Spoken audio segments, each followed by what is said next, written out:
Yo, what's up? Let's roll. Didn't think I would let you guys down, did you? That's how hardcore I am. Even when I was on the motherfucking air tonight, a lot of people would say, "Oh, I was on the air for 4 hours tonight," but you guys pay, and I appreciate it. I always think at times too, I'm like, man, maybe I should take a break from Pedro. Maybe I should, you know what I mean? And I'm like, nah, we've been doing this years as part of it.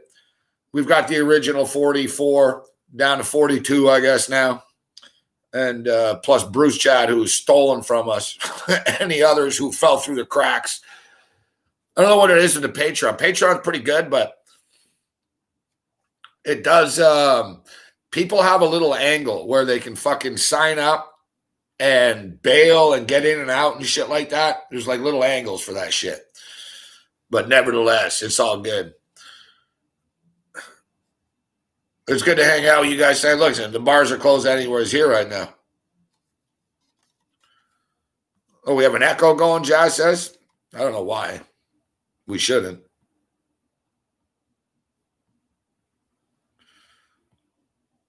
Show's over. You know what? It really would suck. I'd have to set a new stream, too.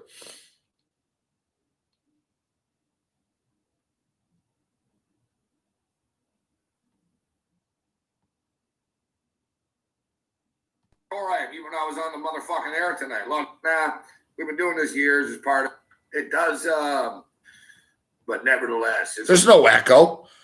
Fucking Jazz. Fucking Jazz. I love you, Jazz, but there's no fucking echo.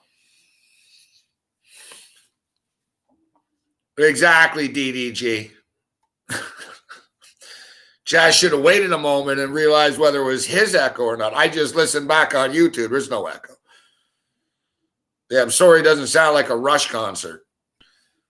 We don't quite have the same production.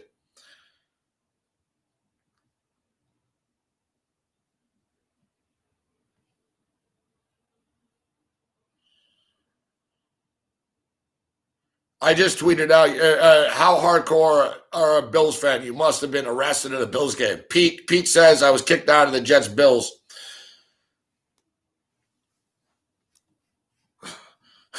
Jets-Bills game like 12, 13 years ago. That's pretty good. That's pretty good.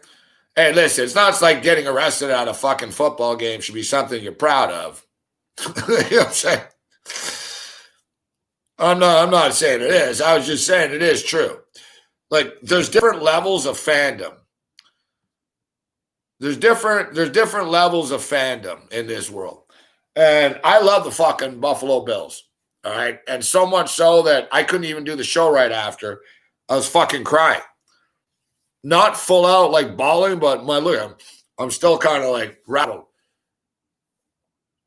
It wasn't like full tears. So I didn't think my face wasn't wet, but my eyes were like watery, and red. You know what I'm saying? They're still kind of like puffy and stuff. And I'm telling you, man, I said it before, I'm going to say it again. This is the Raptors all over again. It's the Raptors all over again. It's the same fucking feeling I get. It's the same feeling I get when we played Philadelphia and Milwaukee. I was never like confident, but I was like, we'll win. But I was never like, oh, it's a lock. You know what I mean? And it was never pretty. That's what's funny. There's a bunch of douchebags in our chat and shit coming, oh, the Bills will get killed next week, blah, blah, blah, blah. Yeah, whatever, dude. Toronto Raptors won the fucking championship. It went 7 games against Philadelphia. The fucking ball bounced like 16 fucking times, man. That ball doesn't go in. It goes to overtime. Philadelphia probably wins. All right? The Milwaukee fucking Bucks, the game I left New York, I went to Toronto for, and I didn't even go in the fucking game. I ended up fucking getting wasted in the fucking Jurassic Park Square and going to the fucking bar across the street and watching on the screen on a patio. It was a great time. But they were down 2-0 in the series to the Milwaukee Bucks after they beat Philadelphia. Dude, it went to fucking overtime. Milwaukee came within like 8 fucking shots of winning. If Middleton hits a 3, the Raptors are bounced again. Right? And it went to fucking double overtime. And fucking Marc Gasol, who didn't hit a shot all goddamn fucking year, hits a fucking 3, and the Raptors win. Fuck. And they make it 2-1, and then suddenly they sweep them. So for people that are saying, oh, the Bills didn't look good against the Colts, their offense tonight didn't look good. Yeah, shut the fuck up, fuck. You're a fucking dumbass punk that doesn't know jack shit about jack shit. It ain't about the fucking final score in the playoffs. Guys, every fucking player in the NFL right now, this level's a fucking gangster. You think it's easy to beat the fucking Baltimore Ravens by 14 fucking points? You know what's funny, though? This is the mentality of these fucking shitbags nowadays. If the Bills would have won 38-24, people would be going, oh my God, the Bills, it was impressive. They won 17-3. Whatever. Defense counts, guys. You know what I'm saying? And finally it caught up to me. Ironically enough, it caught up to me in this game, the Bills of all games, the weather. I hit the over in the Rams game. We'll hit the overs tomorrow again, but I hit the over in the Rams game, and I said, fuck your weather. And the weather was a factor tonight in the Bills game. But for the love of fucking God, it didn't snow. It didn't rain. Who fucking knew it was going to turn into fucking 30-mile-an-hour fucking winds? The fucking uprights were fucking blowing.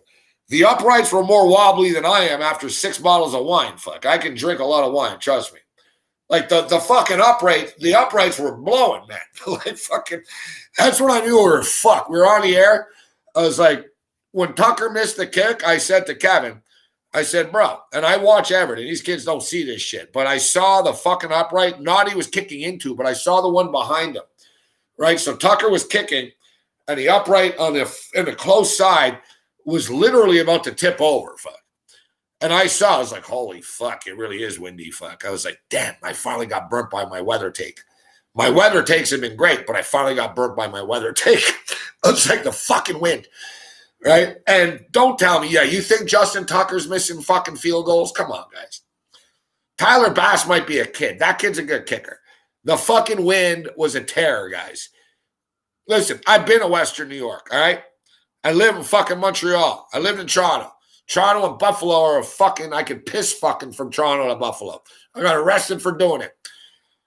All right? It gets fucking windy, man. You know what I mean? Like, I told people this all week, too. I said, listen, don't tell me what the weather's going to be. Just tell me it's unpredictable. And it is. That's the thing, man. It didn't snow. It didn't rain. It wasn't that fucking cold. But the fucking wind, man. That fucking wind, fuck. That fucking wind fucked everything up, man. And listen, I don't want to be upset. I'm not going to lie. The fact that I lost like 4 props due to the wind, like, tempered it a bit, but I'm not. As soon as the game was, I was mad during the game, but as soon as the game was over, like, I was all happy. I started like fucking tearing up, right? And like I tweeted out, I said, I totally get it. I don't like, you want to laugh at me, whatever. We haven't accomplished anything yet. Winning 2 playoff games in the NFL, all right? We just did what the Arizona Cardinals did when Carolina went to the Super Bowl. All right? It's good. It's impressive. It's a hell of a run. But no, we got to do more. We got to win next week again. Then we got to win the fucking Super Bowl. Right? Fucking, but unless you're a member of Bills Mafia, you don't know what it's like. It's like the Who song. No one knows what it's like to be a Bills fan. Man, we lost 4 fucking Super Bowls in a row. There's a fucking fire across the fucking street. You remember in New Jersey, actually, my fucking condo, there's a fire every fucking night. At least it doesn't happen here. It's happened once or twice since I've been here. I just jinxed it. You know there's going to be a fucking fire alarm coming. I don't even know if this is not for me. I see a bunch of fire trucks, but I think it's for the condo fucking across the street.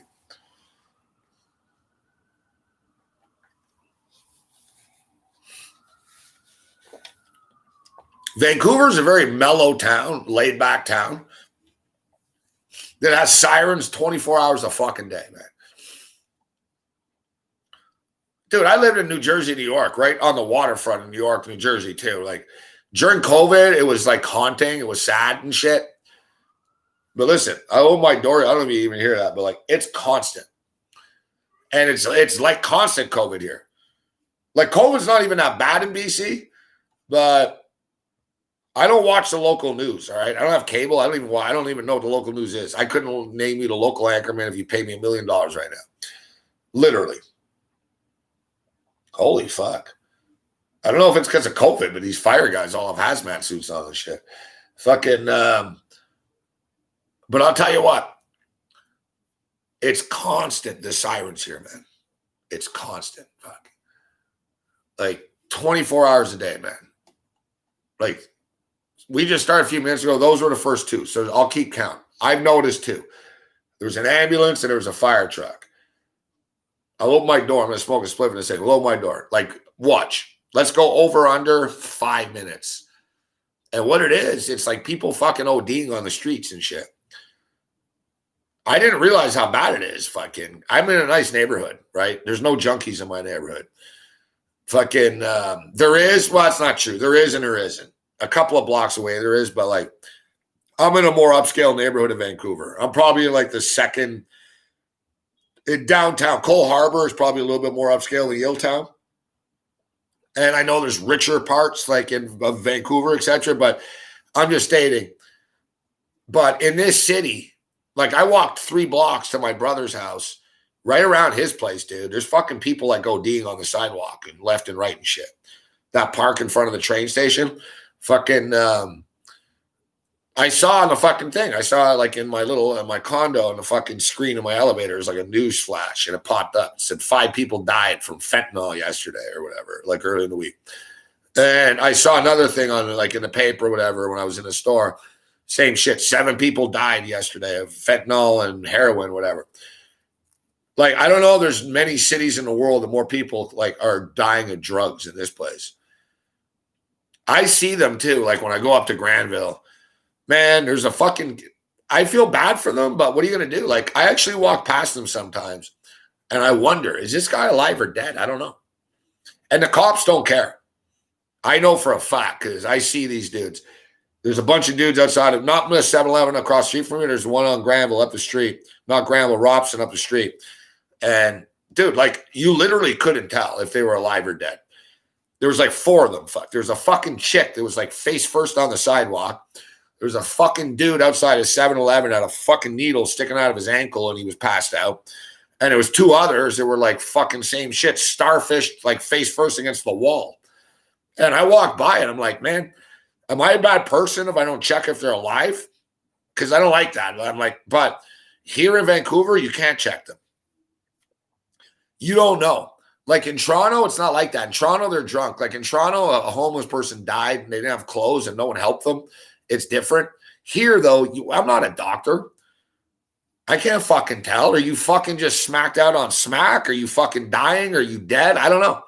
I can't tell. And I've been around a lot. I can't tell. I saw it out across the street from my place in my 7-Eleven. There was a fucking chick. She was fucked up, man. She was sort of like slumped down, like all fucking smacked out outside the store. And some fucking chick stopped on a bicycle, like a hippie type looking chick. But people in Vancouver are like caring. So like she fucking stopped and she's like, she told her, I'm a social worker, I work at whatever. And she fucking told her like, what are you on? I can help you. And like started slapping her around a bit and shit. And I was like, I don't know. What am I going to do? Am I going to start smacking around and waking up every fucking smacked out person on the sidewalk here? Hey, wake up, buddy. Next thing you know, the cops going to roll up on me and say I murdered the guy. And in fact, this fucking city, it's fucking sick. Eh? You think it's nice here? Somebody set fire to a homeless person here in Vancouver a couple of nights ago. Who does that? Who does that?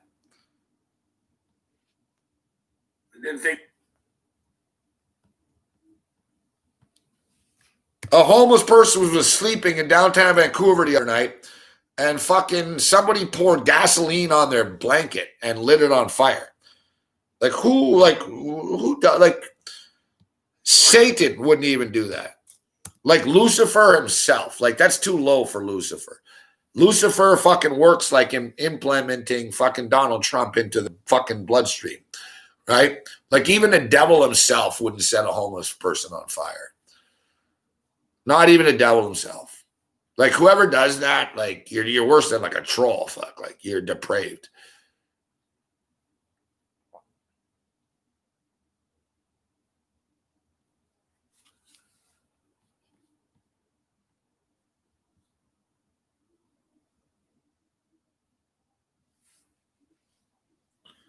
I know, Jazz. Like, really, like, who the fuck does that, bro? Like, what the fuck's wrong with you? Like, you know what I mean? Oh, you're a big tough man, eh? You're a big tough guy. You're gonna go fucking pour fucking gasoline on a fucking homeless person's blanket and set them on fire where they sleep. Well, you really showed the system, fuck.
Are you serious, Kiro? Sean Avery's waking up homeless people asking him for the time. Like, he's just another piece of shit. You know what? I don't like Theo Fleury's politics now. I see Theo's like fucking, I don't even like Trudeau, but Theo Fleury's like a nut job, right wing fucking psycho I see on Twitter. Now, I actually unfollowed him. One of the best interviews I ever did in my life with Theo Fleury, but I unfollowed him. Fuck. I was like, I can't take this fucking shit anymore. Like every goddamn day, Theo, fucking Trudeau. It's like, bro, you live in Alberta. Alberta's a piece of fucking shit nut job fucking place. You guys are all a bunch of wannabe fucking Trumps in Alberta. How's COVID going to Alberta right now anyways? How you guys doing, Alberta? Doing good, huh? Trudeau. But you know what? The best is people in Alberta, you fucking talk shit about your oil. No one wants your fucking oil, all right? Secondly, then it's Trudeau's fault. Before, you don't need Canada because you have oil. Then when oil crashes, it's Trudeau's fault he doesn't save you. And then I won't wear a mask. I'm not some fucking whatever. You guys really are like the closest thing to Trump's America and Canada, fuck. By far, fuck. When I see it, I don't want to be cold and shit, but when I see Alberta and your fucking issues, I just laugh. I'm like, whatever, fuck you fucking shitheads.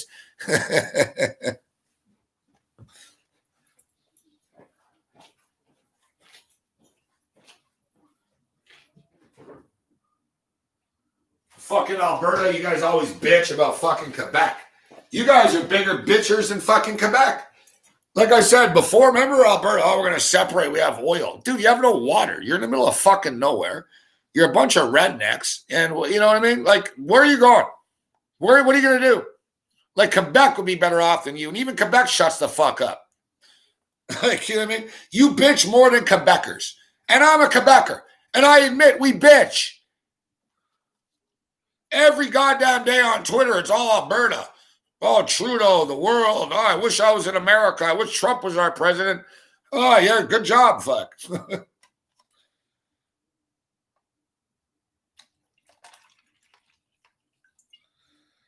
Yeah, nothing against personal in Alberta. I'm just sick of your fucking shit. I'm not everyone. Like, I know Calgary's worse than Edmonton. But honestly, if you look at the rageaholics in this country, you guys ever notice the big fucking spurt of Alberta with me? I used to see the demographic. And when I was on the score, man, they used to show us, fuck. It was pretty crazy. I didn't like it, though, because it gets in your head, fuck. Like the score, like they used to have detailed ratings, man. Like fucking, like detailed shit. They'd be like, yeah, like this people, girls, women, old ladies like you. This people doesn't like them. And all the time, man, Alberta was always like lower for me. Always lower. Ontario's number one. I'm big in Toronto. Vancouver is crazy. Now I live here and it's weird because Vancouver like isn't a great live sports city, but I've always been big in BC. Like when I was on the score, BC was big. were fucking big in the Maritimes. If I was on national TV in Canada type shit, like I'm big in the Maritimes. I was like the number one show in Newfoundland on the score. I was the biggest one fucking at anyone. They love me in Newfoundland. Alberta has always just sort of been that. I have fans from Alberta, but it's not like full out hardcore. You know what I'm saying?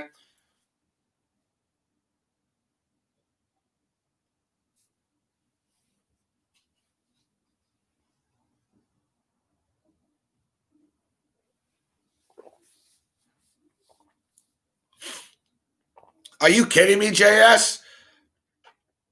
You really think that those fans had fucking anything to do with anything? Like, really? No, they didn't. No, they didn't, JS.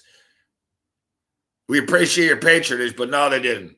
And in fact, I'll be honest with you, the Bills fans were nowhere near as loud as the Packer fans were. And I wanted to bring that up on In-Game Live. And they were loud. The Bills fans were loud, but you know what it was? The Packer fans figured shit out. And I wanted to bring it up on In-Game Live, actually. And I know this is an Expo guy, and Jazz can attest to this. Guys, and baseball players used to tell me this every night, man. I did the fucking show every night. The post game, I know. They used to tell me, I'd say, man, what was it like tonight out there with no one out there? They'd say the same thing. They're like, it's fucking crazy, man. They say, number one, they don't like it, all right? The players don't like it, all right? Like, I always tell you, they don't care about fans. They don't like situations like tonight. It's like fucking basically like every player, every team told me the same thing. They're like, dude, they're like, you go into Yankee Stadium, you go into another stadium. They're like, it's loud, but it's a wall of noise. It's sort of a wall of noise, and you can't hear specific things. It's just sort of, it's like an ocean. I'm in a band, so I know what they're talking about too, right? So it's sort of like an ocean sound. And it's there, but it doesn't bother you. Everyone said the same thing. Every baseball player told me the same thing about playing in Montreal. All right? They said, fuck, this is way harder. They said, number one, you can fucking hear everything people say to you, and it pisses you off. And they're like, it's fucking, it echoes and shit. And he goes, man, you got people get on your ass, and you fucking want to punch them, you can hear them. And he goes, number two, he goes, you motherfuckers in Montreal all fucking bang the seats. And anyone that knows what I'm talking about in the Expos, right? The fucking Expos fans, the Olympic Stadium seats, guys, they weren't plastic. They were like a weird form of some God knows what material. Only Montreal would do that. They were the most uncomfortable things. Like, you'd rather get fucked up the ass by Mandingo than sit on this thing for 3 hours. Like Jazz knows. Remember, Jazz? It's like concrete. It's made out of some like jar, like shit. It's like, I don't even know what the material is. It's like the hardest thing known to mankind, the seats in Olympic Stadium. Like, I don't know whose idea that was. I guess the mob, fucking the Rizzutos, for fucking like, oh, we're not going to give you good seats.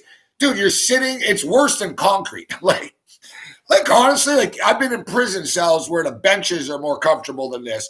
And prison cells always are crooked to make you uncomfortable. So, like, you know what I'm talking about? So, but the thing was, in Montreal, guys, fucking, you could slam the fuck out of it.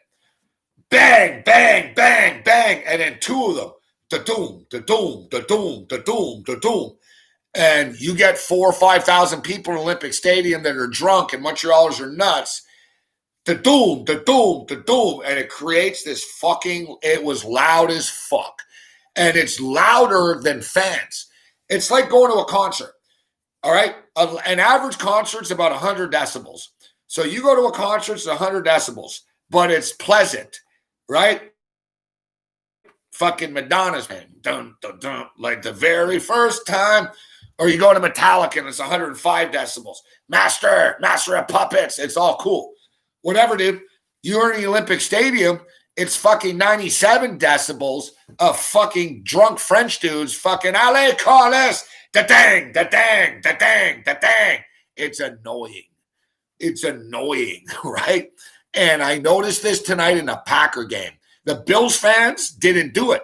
The seats are plastic in Buffalo. I don't know what the seats are made of. I think they're metal. I think they had the old school sort of like Wrigley Field benches in Green Bay. So if you notice tonight, Green Bay fans were fucking whacking the seats. Ta-tak, ta-tak, ta-tak. It was loud as fuck. And fucking Buddy said, oh, there's only 9,000 people that they're loud. Yeah, because they're beating the shit out of the empty seats, fuck. Right? And it's fucking they were able to rattle the seats. Buffalo were too cheap. They don't have seats, fuck. It's bench area in a lot of places and shit. You see? It's little things like that, fuck. Exactly, Jazz. It's annoying too. Think about it, bro. If you're a ball player, you're used to people screaming. Fuck. It's like a symphony to you. You know what I mean? You know what players tell me too, Jazz? They say like when you're on the road, and this is a trick that coaches tell people, like it's a big thing actually with sports and with athletes. They just tell people, listen, pretend they're cheering for you. Like reverse it. Like when you go in and they're loud, pretend they're cheering for you. Like in your head, they're your fans. It doesn't matter. You know what I mean? Like it's like they don't care about fan noise. We talk about this all the time. They don't care about fan noise. All right. But when you get into these weird anomalies, like you go into an empty Olympic stadium and some fucking motherfucker won't shut up rattling the chair all night, it's not that it intimidates you, it annoys you. Right? You're standing in center field, man. And you got people behind you, ba-bang, ba-bang, ba-bang, ba-bang, for 3 hours, bro. It's fucking annoying. Like, you know what I mean? I don't care if you're a professional baseball player. It's annoying. You're a man. Dude, baseball players are like bigger kids than you or I are, right? So these guys are like, would you shut the fuck up, man? You know what I mean? Like they do. I know. Dude, Paul O'Neill told me to shut the fuck up in Montreal. He goes, bro, would you just stop? Because it was before the game. I went to an Expo game. I wasn't in the media yet. I went to an Expo game. I used to go to a ton of Expo games. I used to live on Frontenac Street near Olympic Stadium. And before I was even on the radio or anything. And my deal was I used to go to one game a series, which is quite a lot, like more than the average person, right? Sometimes I go to two. You know what I mean? If I like the team, I go to three. I just walk over to the stadium, etc. But I watched every game, obviously. Listen to every game. I love the Expos. But like fucking, I love that team too, trust me. Fucking, but I made a point of it. That was my deal, to support the team, right? I was like, I'll go to one game per series, every series. And if I can, I'll go to more if I have time. So I made a point of it. Every series, I'd make a point, I'd go to one game, at least one game. You know what I mean?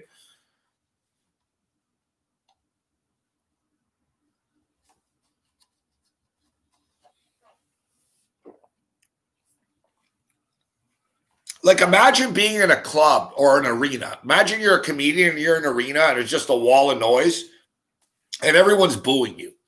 Okay, it's just like a wall of boos. Boo, and you're standing there, you're boo. Or imagine being in a fucking club with like 20 people and you're talking and some guy goes, you fucking suck, man. And he's louder than you. It'll throw you off. You know what I mean? It'll throw you off. Like that's what people don't realize. Less is more sometimes, right? Dude, I'm in a homicide. I played in Corrupted Youth. There's another ambulance. It's not loud, but there's been a lot. But like, we played in Corrupted Youth, man. I got humiliated once when I was like 15, 16 years old. I opened up for Sacrifice and DRI in Toronto. And it was Sacrifice's new record coming out. It was like opening for Slayer or something. Like anyone would have, like we got booed off the stage. I got booed off the stage before. I made the mistake. I was a kid. Anyone want one more? No, boo, right? I got booed off the stage. But it didn't matter. You know why? Because you realize at the time, it was so many people. Then it was like, well, yeah, we got booed off the stage, but it's a pretty big show. And out of all those people, someone liked us, right? So it was like one of those deals. It didn't break us, right? It was like, it sucked. It's humiliating, but it didn't suck. It didn't throw us off. It was like we were playing and it was like, yeah, they don't like us, but we're playing, but they don't like us. But if you're playing and someone's like throwing rocks at you, you know what I mean? It's like fucking, you know what I mean? It's different. So I'm just going to say that Green Bay's fans and that stadium, they did a good job. Those fucking seats, they did a good job of making noise, these cocksuckers. The Bills fans were loud on their own, but the seats are plastic in Buffalo, or they have the benches. So there was, you know what I mean? You can't make the same noise.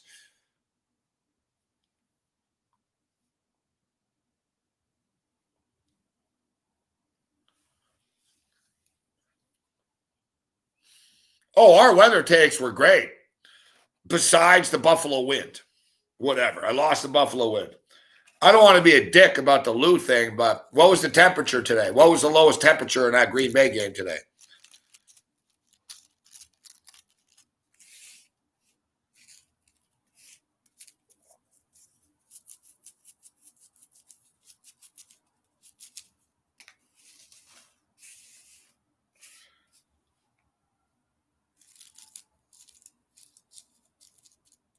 Yeah, I should have taken his bet for 4 hours.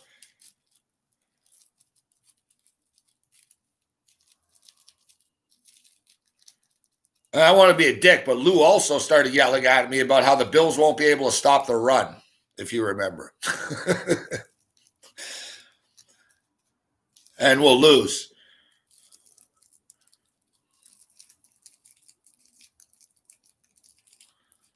But even Walsh, hey, listen, that's the thing. I'm a dick and I have my takes, but I own them. But these guys, even Walsh, after, oh, well, he only had 175 yards. It's like, shut the fuck up, bro. Jared Goff played his fucking ass off today. Shut the fuck up, right? But whatever. These guys are they're all in their little bubble. And you know what? All these people too, they all think because people throw for yards. Oh, the stats. And look, even like JS here, the games weren't good today. What do you mean the games weren't good today? Would the games have been better if they were higher scoring? Is that what you mean? I hate to break it to you guys, but not every football game in the history, like I talked about on In Game Live, 1991, the Buffalo Bills went to the Super Bowl after beating the Denver Broncos 10-7. Ooh, I guess football was better in the old days, right? It's funny. Exactly what I said earlier. If the Bills would have won this game 38-24 today, people would be like, oh my God, the Bills are unbelievable. They win 17-3 and the game sucks. Defense counts in sports. I hate to tell you, JS.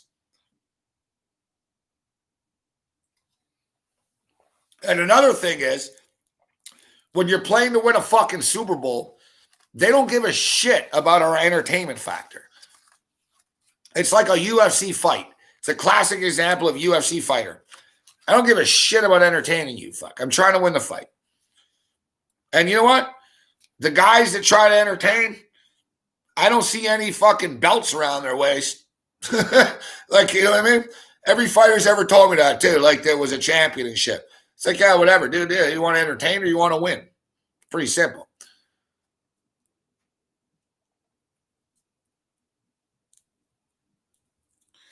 You know what's crazy, Pete? And we sent Pete a link here. You know what's crazy, Pete? I brought that game up earlier in the week, actually, Sean Moore. But that's my point. It reminded me of this game tonight, actually.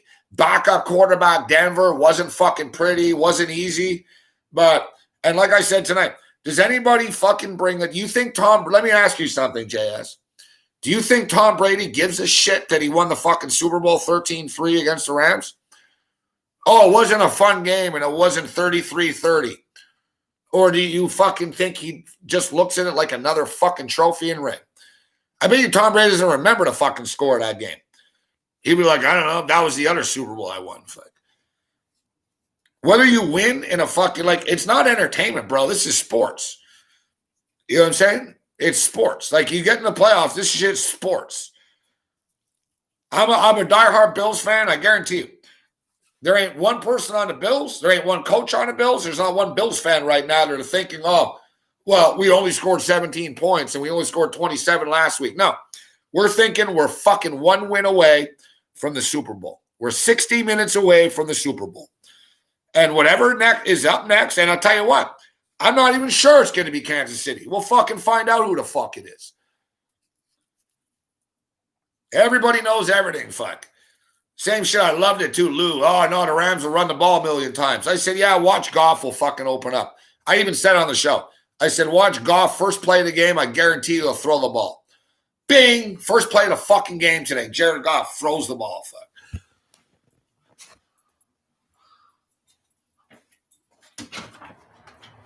I love Lou, but he's got to stop arguing with this shit on the air. I don't think he's ever won. But I was going to say, he's blocking people on Twitter now because somebody sent him a weather thing with that dick thing. And now he's all pissed off. I never sent anything to him. I never said anything. I just tweeted out shit. I said, yeah, it's so cold that Pam Oliver's not wearing a hat. Fuck. Yeah, it's so cold that Pam Oliver. Like, you don't think if it was that cold, like Pam Oliver would have said, yeah, I'll wear a little cute hat. Pam Oliver didn't even have a hat. Her jacket was open. Hey, I'm Pam Oliver, sideline to Lambeau.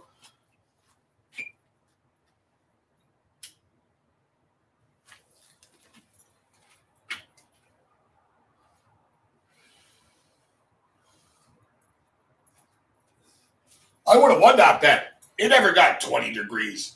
The weather was never a factor in the Packer game. I've been right about my weather takes for two weeks in a row. All right? Last week, same shit. Today, same shit.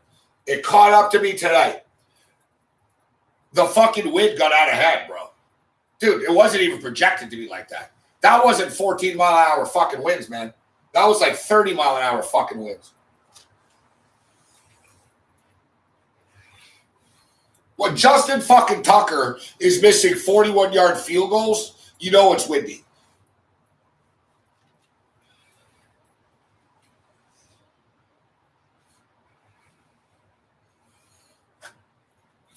I sort of do. I said it all along. I'm like, I know, man. I'm from fucking the area. Like, whatever. I'm from fucking Montreal. I live in fucking Toronto. I know cold weather. I know, like, this fucking weather pattern shit, right?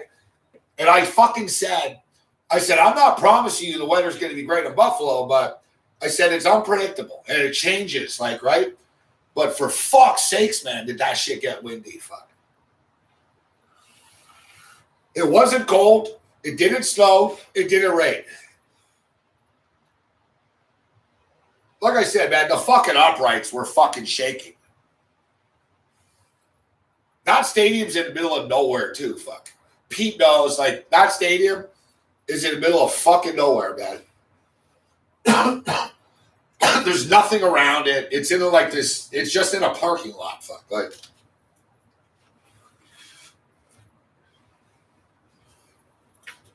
the stadium, I like the stadium, but I don't like the area. The area sucks. People don't even know. No one really knows much about Buffalo or like the Bills and shit, but that stadium is like 18 miles from Buffalo. It's not in Buffalo. All right. You go to Buffalo and you got to go another fucking 18 fucking miles. It's not even in Buffalo. It's in a fucking rich fucking suburb. All right. Orchard Park. And it's like this rich fucking sort of white picket fence. It's like Trump land. It really is. It is literally. They vote for him there. So like, it's like fucking Trump land. It's like white picket fences and jerk offs and fucking dickhead cops and shit. And they have the fucking stadium on this fucking land. There's like nothing around it besides there's a couple of houses and shit. Like, it's not like there's like businesses around it. There's literally like houses across the street. You have the Big Tree Bar. There's another fucking bar that I went to when I got kicked out of the Big Tree once. Fucking... that's when you know you're a real Bills fan. You've been kicked out of the Big Tree? Yeah, I got kicked out of the Big Tree. So there's another bar across the street. Maybe Pete knows the name. What's the bar across the street from the Big Tree? You know that place? There's a bar across the street from the Big Tree. There's nothing there. And Orchard Park, they use the fucking Bills games to fund their community and fucking arrest everybody. I was with Bon Jovi and Tannenbaum. Fuck, they should have moved the goddamn fucking team. Not to Toronto, though. Not to Toronto. To Niagara Falls, the American side.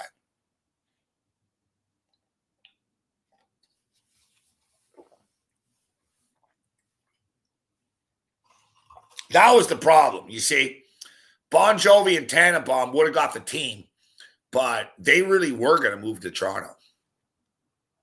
Like Bon Jovi, you know what? Bon Jovi is still banned in Buffalo. They will not play Bon Jovi songs in Buffalo. And the other day, Bon Jovi's doing like a fucking farewell tour, like a big tour or something. They actually asked him. They say, you're going to play Buffalo? He said, no. He said, fuck them.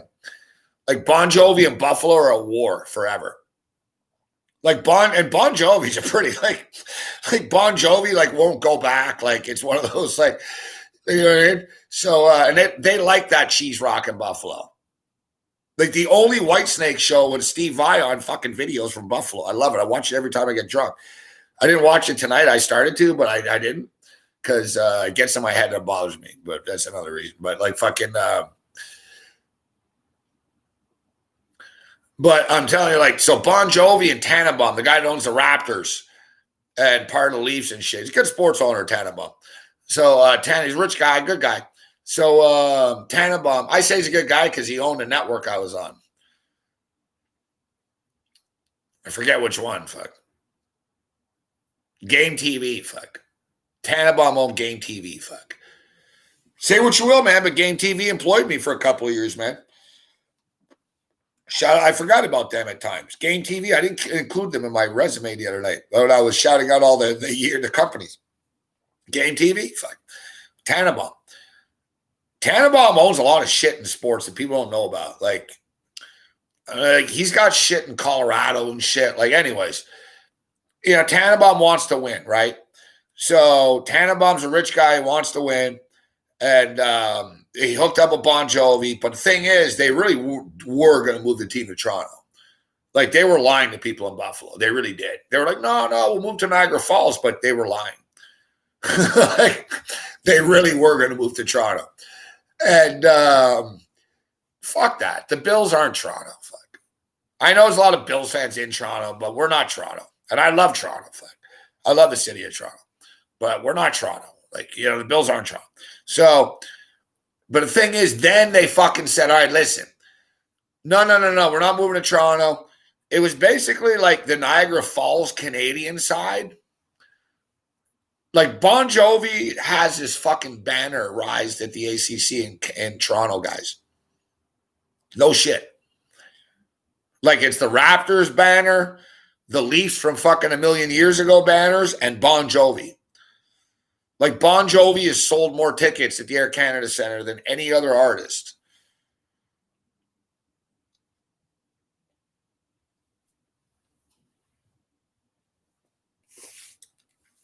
I know it sounds cheesy that Bon Jovi has a banner at the ACC in Toronto, but Toronto's not the only one who did it, does it? LA has Taylor Swift up next to the Lakers and shit. And people got mad because they were like, listen, you're going to hang Taylor Swift up, but don't put her next to the Laker banners. Fuck. She's like right next to the Laker banners, Taylor Swift, fuck, 5 million tickets sold, whatever. It's like, guys, I get you're greedy, but put it in the fucking end zone here. Put it on the fucking side fucking banner. All right? Artist sold or whatever. But Montreal has Celine Dion. Montreal is great, though. Montreal really is a fucking crazy shit. So one thing, you go to a Montreal Canadiens game, like even me, like I used to like stare at it like, wow, fuck. Like, dude, there's 24 banners, man. Like, and they're on the wall, they hang over the ice. And you just sort of look, you're like 1922, 1923, 1926, 1954, 55, 56, 57, 58, not even like you sort of look and say, you're like, wow, man, like you really feel it. You're like, holy shit, man, these guys have won a lot. Fuck. Like you look, like I started to realize, I remember when I was sitting there one night and I was like year 2004, whatever. And I'm like, I looked up, I'm like, man, the NHL has only been around since like 1918 or something. Fuck. I don't even know. The NHL as we know it didn't really start until the 40s, right? My grandfather played for the Montreal fucking Royals and the Maroons. And like they were competition to the Canadians. Like the Montreal Canadiens didn't even own the Forum. It wasn't even their building. Like, you know what I'm saying? Like the Canadians were the French team. Like Canadiens were the French team. You had the Montreal Royals in the other league but the thing is the NHL wasn't that big then. Like my grandfather won an Allen Cup with the Montreal Royals. And the defenseman for the Montreal Royals was Doug Harvey before he played for the Montreal Canadiens. Jacques Plante. You know what I'm saying? Like, my grandfather won a silver medal with Team Canada in the Olympics. And He played in the NHL. My grandfather was also a linesman in the NHL. The thing that he was most proud of was the Allen Cup. He won the Allen Cup. He told me that.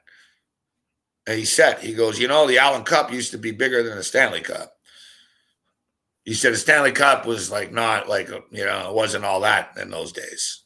The Stanley Cup didn't really become big until like the 40s and 50s. My grandfather won the Allen Cup in 1937 or 38, 39, in that era. It was basically all the Montreal Canadiens of the future on the Montreal Royals. Because what happened was the Montreal Maroons were like an English team. The Montreal Royals were in another league than the NHL. And you had the Canadiens de Montreal. And they all played at the Forum. They all played at the Forum in Montreal. All right. It was no one's building. They all played at the Forum. And the Maroons went bankrupt. And their best players joined the Canadiens. And the Montreal Royals, the league they were in or whatever, they all merged with the NHL. And my grandfather then went to the NHL. But my grandfather then went to war in World War II. Gave his career up. Think about that. People bitch. That's why I don't like bitching about bad beats and shit like that, man. My grandfather was a fucking stud, man. Think about it, bro. My grandfather played in the 1936 Team Canada Olympic team. There were only 10 guys on that team. Like 12 guys. I'll look it up how many guys. Like my grandfather is one of the best 12 hockey players in Canada. You know what I'm saying?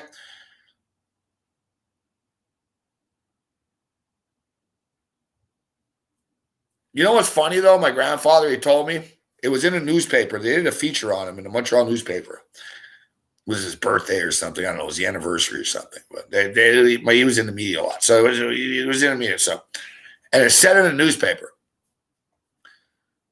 he said, it's the biggest regret of my life, the biggest disappointment of my life that we lost the gold medal game in the Olympics in 1936. And my grandfather had the line. He didn't invent the line, but he's pretty old, so I don't know where he got it from. But my grandfather said, he goes, I didn't win silver, I lost gold. That's what my grandfather was quoted in newspapers saying. And it basically said James Haggerty, ultimate competitor, worst day of his life, losing. And my grandfather, man, this guy, nothing made him mad, man. He was the most sweet person. Gentleman Jim was his nickname, Gentleman Jim Haggerty. The newspaper, and I saw the newspaper. I was living with it. I was a kid. I saw a newspaper. I was like 13, 14. Saw a newspaper, 12. I saw a newspaper. And my grandfather was there. It was a picture of the medal, and it was like, he said, worst day of my life. I didn't lose him. And I said to him, I said, Gramps, I said, you know, Gramps, when I talked to you, I never got the feeling that you were this upset about it. And he fucking told me, man. He fucking told me. He goes, this is 1,000,000% out of context. He goes, I never said it was the worst day of my life. I said it was the worst day of my sports life. And then my grandfather told me, he goes, my fucking sister died of fucking polio. He was fucking mad, man. He was like, it's not the worst day of my life. He goes, it was the worst day of my hockey career. I never said it was the worst day of my life. They even misquoted him back then. Fuck.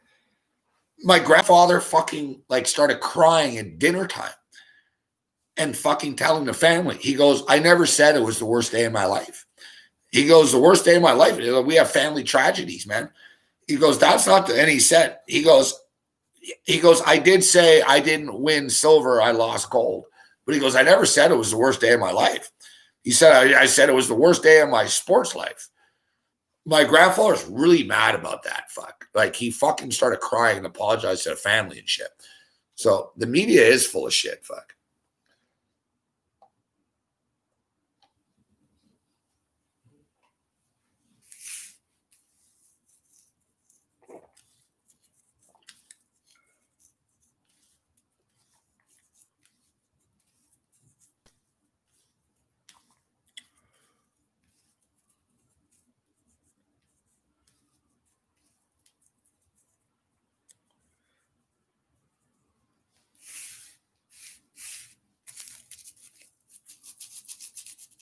You know what, Grandpa, though? Right now, I'm sure you don't like I'm smoking weed, but it's legal. It's legal, sir. I never forget, man. Once fucking my coach I was smoking a spliff outside this strip mall liquor store before a game. It was raining, and I sort of ducked in. My coach was a drunk and he used to buy little Mickeys and have it on a bench and like whatever, all this shit. He saw me smoking a spliff before the game. And fucking, I got benched. I never got benched. I started every game, all the time, right? I never got benched. My poor grandfather drove in from Point Claire in the fucking suburbs. I was playing in NDG. And my coach didn't sell me out. The coach said, I don't like his glove hand. I was concerned about his glove hand. So my poor grandfather fucking harassed me for my glove hand. I had to fucking, like 2 days later, I had to go to his fucking place and the 80 million glove hand shots. But he knew, right? And it finally got out. The journey, I'm not going to lie, like I was a problem on the team. And, you're a teenager, and me and my buddies, we got out of hand and shit. And my grandfather said, listen, someone on the coaching staff said that you're smoking marijuana and hashish. And I hated lying to him, man. But I told him, I said, Grandpa, I don't even know what hashish or marijuana look like. And he goes, I believe you. But, one of those deals when someone loves you and they know it's not true, I'll never forget sitting in the car with him. I don't know why I'm telling you this story now, but I'll never forget that fucking moment.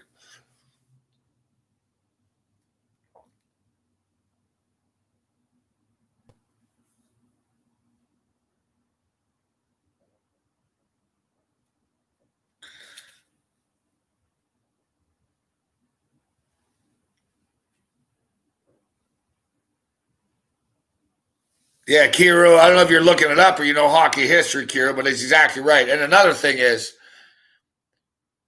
they didn't lose. They didn't lose. It got down to tiebreakers and shit like that. And it's kind of complicated, the 1936 Olympics. But he didn't lose. That's the whole thing. And another thing is, you guys will never guess who won the gold medal in 1936 in the Olympics. Who won in hockey? Who won the gold medal in hockey, 1936 Olympics? You'll never guess. England. Fucking England. But the thing is, England wasn't England. It was all Canadian dudes that were stationed in England for the fucking World War that were married to English chicks. They lost to Team Canada. It was Canada versus Canada.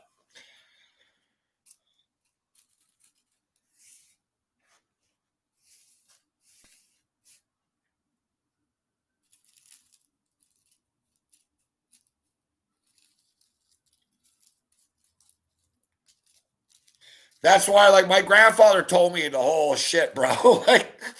And he's all and he goes, and we lost to fucking England, but that wasn't England. He goes, it was fucking my buddies. He goes, but they he basically said, if you were married, my grandfather wasn't in Germany dodging bullets. I don't want to make it like you asked, biggest war hero. He gave up his hockey career. He was in the NHL and he went to war in 1941 and 42 and shit. But he told me he went to England. My grandfather was stationed in England. Right? So basically, and he said, if you were married to an English woman, you were eligible to play for Team England. England won the fucking hockey gold cup, the gold medal, guys, with all Canadian guys. It was all Canadians. There wasn't one Brit on the fucking team.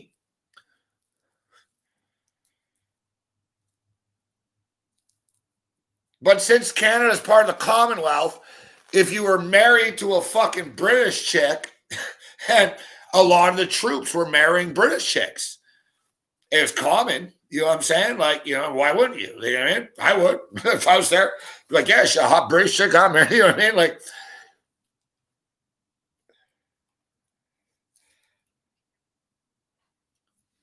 no. Let me read it to you. I told you guys about my beef. It's crazy. My grandfather, guys, when I was a kid, all right, this is a good story. When I was a kid, I told you, I was a good little athlete when I was a kid. I'm not going to lie to you, Tyler. I would have been in the NHL, but I could have played minor league hockey and shit. I had NCAA scholarships, all right? But my grades sucked. And I was a drug dealer, and I was in a metal band. And I had fucking like a girlfriend when I was 12 that was 16 and shit. Like, you know what I mean? I was in over my head. But when I was a kid, all right, I played on the same baseball team as fucking Russell Martin. Russell Martin wasn't my teammate. I'm older Russell Martin, but I was literally the catcher on the same team that Russell Martin was the catcher on, okay? So I didn't just play like T-ball and shit. I played like real level, like you shit, all right? For real.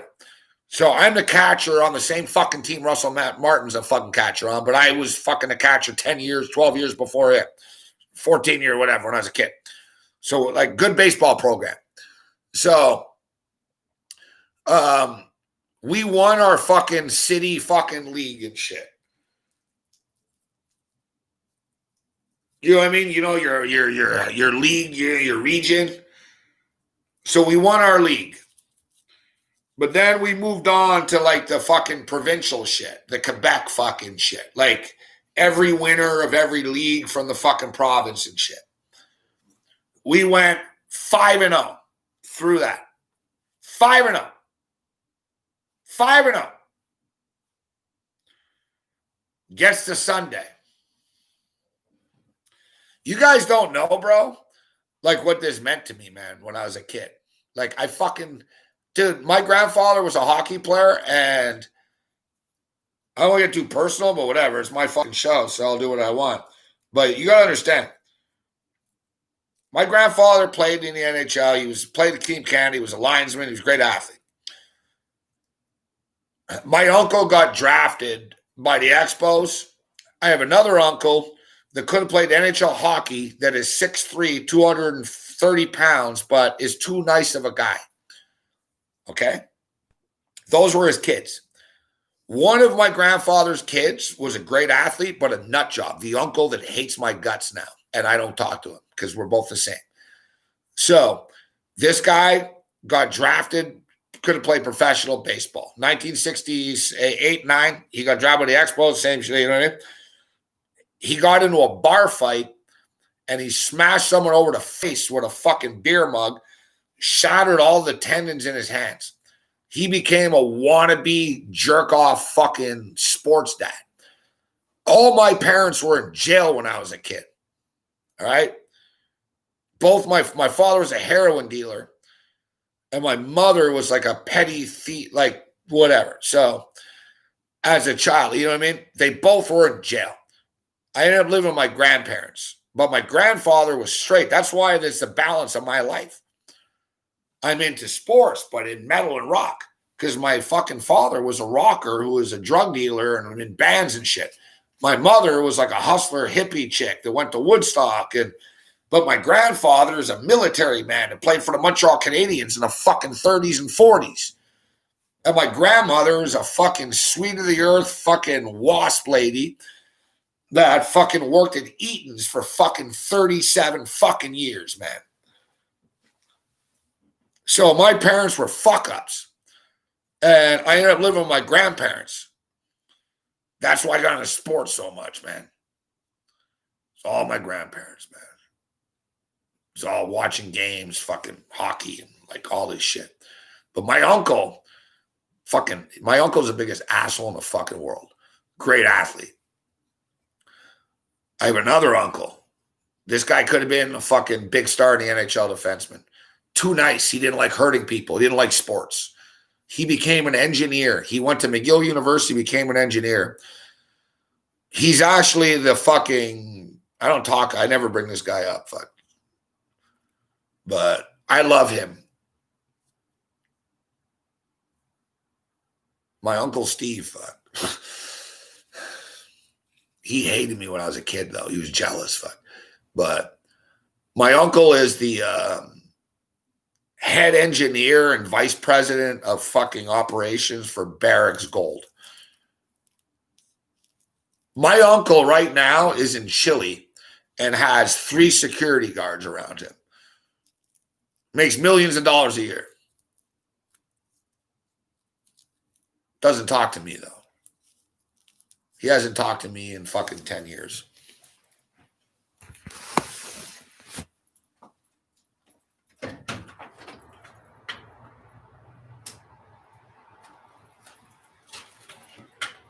I love you, though, Steve.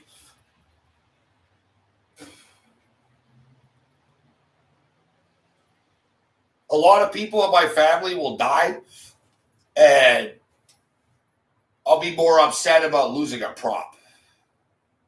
I'm sorry, God, to say that, but I'm being honest. I'll be more upset about losing my Josh Allen prop than some of my uncles and aunts dying. Steve, you are not one of them.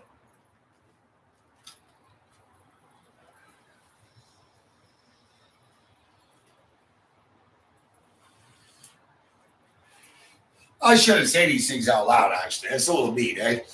It's bad karma. Even if I mean it, I shouldn't say that shit out loud. What am I doing if I wonder why I have bad beats. Fuck. I'm a fucking monster. Fuck. Like, fucking. And you know what's crazy? I'm not lying. I'm not lying.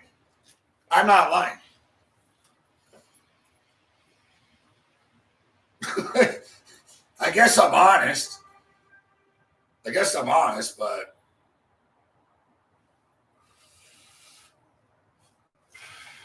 I really will be more upset about losing a future bet than a few of these cocksuckers died. I won't go to your funeral. I won't send you a card. And the definition of I wouldn't piss if you were on fire is fucking real. Except I wouldn't even fucking unzip my pants for you if you were on fire. Fuck. But Uncle Steve, you're all right, bro. You're brainwashed. You're a fucking pussy, but you're all right.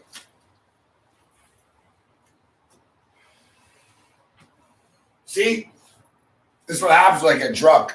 Even when I'm trying to be nice, I started off about how you're nice. I said, you're a fucking pussy.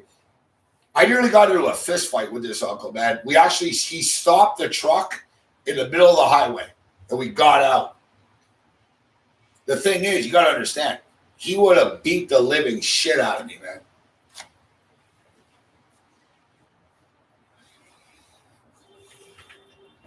The dude's like fucking 6'3", fucking 240 of muscle, bro. He would have fucking pummeled my face into the fucking ground, man. We got into a fight over the Iraqi war. I am that guy at the relatives at Thanksgiving and shit, my dinners and shit. Like, I got into like full out brawls. The whole reason they hate me so much is because of one night. One night. These people have fucked up, man. I'll tell you shit, man. These people have fucked up so much. One night. I went to my cousin's wedding in Michigan. I got wasted. And fucking, I got into an argument at the fucking table with people. And I told fucking Steve to shut the fuck up. Basically, get this, guys. I'm smoking weed, all right? Weed in the parking lot. It's my cousin's wedding in a rich part of Michigan, fucking Ann Arbor and fucking whatever. Fucking a rich fucking country club. I fucking step outside to smoke some weed. All right. Scored some weed from the fucking, the Maitre D. Fuck. Step outside, smoke some weed. I'm smoking weed with the fucking parking lot attendant. Okay. Smoking weed with the parking lot attendant in Michigan. Just me and him. Smoking with him, sitting there like grown man. We're sitting there talking about Michigan football. There's fucking Harbaugh and fucking Schembechler. You know what I mean? We're fucking smoking weed. Okay, like I think Harbaugh was a quarterback then so long ago. I'm fucking smoking weed there with a guy. All right. Then there's this fucking teenager rolls up. Right? And he's like, can I have some? And me and the parking lot attendant were like, man, we would, but fucking, you're too young, man. The fucking cop's gonna pop out here and shit. And the kid had a fucking BMX, like, tricked up bicycle, okay? I'm all drunk. I'm in a parking lot. So I say to the kid, fucking, hey, kid, can I ride your bike? Fuck, right? Kid's like, yeah, no problem, man. So fucking, whatever. Just so I can't even tell the story. So the kid ended up blazing. But fucking the kid lit up his own. So I'm on this bicycle. All right. So it's me, the parking lot attendant, and this teenager guy. This kid, not a teenager. He's like 18, whatever. He's a fucking kid. I'm old, so whatever. So he's a fucking dude. So I'm on his bicycle. And I'm trying to do wheelies and shit. I'm all drunk, like fucking, all right, look at me, fucking like on a BMX. We're smoking weed. My uncle Steve comes out. He goes, I was just wondering, since you stepped out, what you were doing. And I said, well, I told him point blank. I said, I'm smoking a joint, Steve. Can you tell? I said, I'm smoking a joint with my new friend here. He goes, yeah, this is just like you to ruin everything. I said, ruin everything. I said, I'm minding my own business in a fucking parking lot. And I told him, I said, I don't know. I said, I ain't your little bitch anymore, Steve. Steve used to beat me up when I was a kid, right? I said, I'm not your little bitch anymore, Steve. I said, I'm a grown man, bro. I said, and I'm smoking the spliff. And I sort of blew the smoke fucking, not in his face, but like, and I told him, I said, listen, I said, you and I might have our differences, but let's not ruin it for everybody. And I told him point blank.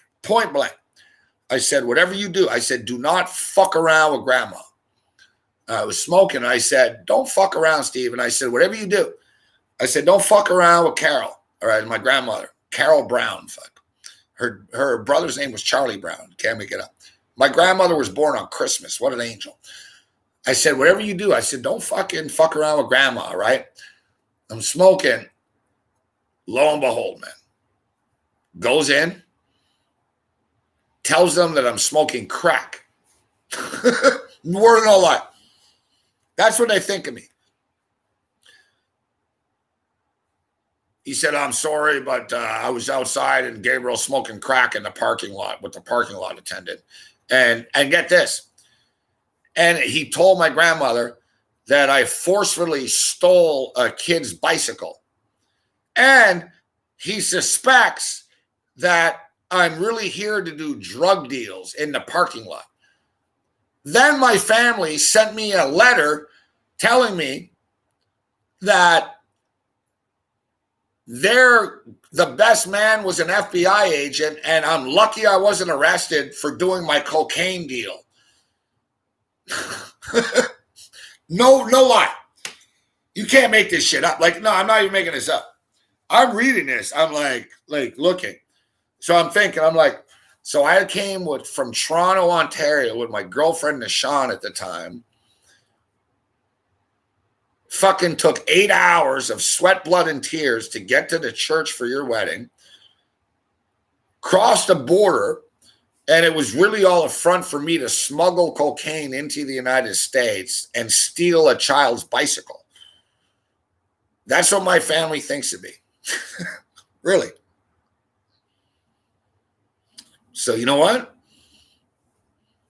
I got back, sat down at the table. Everyone's looking at me. My grandmother says, how could you? I said, how could I what? Someone said, you're smoking crack in the parking lot. I looked at my uncle. I said, you really just told him I was smoking crack in the parking lot? And I shouldn't have said what I said, but he's got two fucking dumbass daughters that are losers, fuck, that like milk fucking their life. I said, by the way, fuck, your daughters aren't virgins. It really took off after that.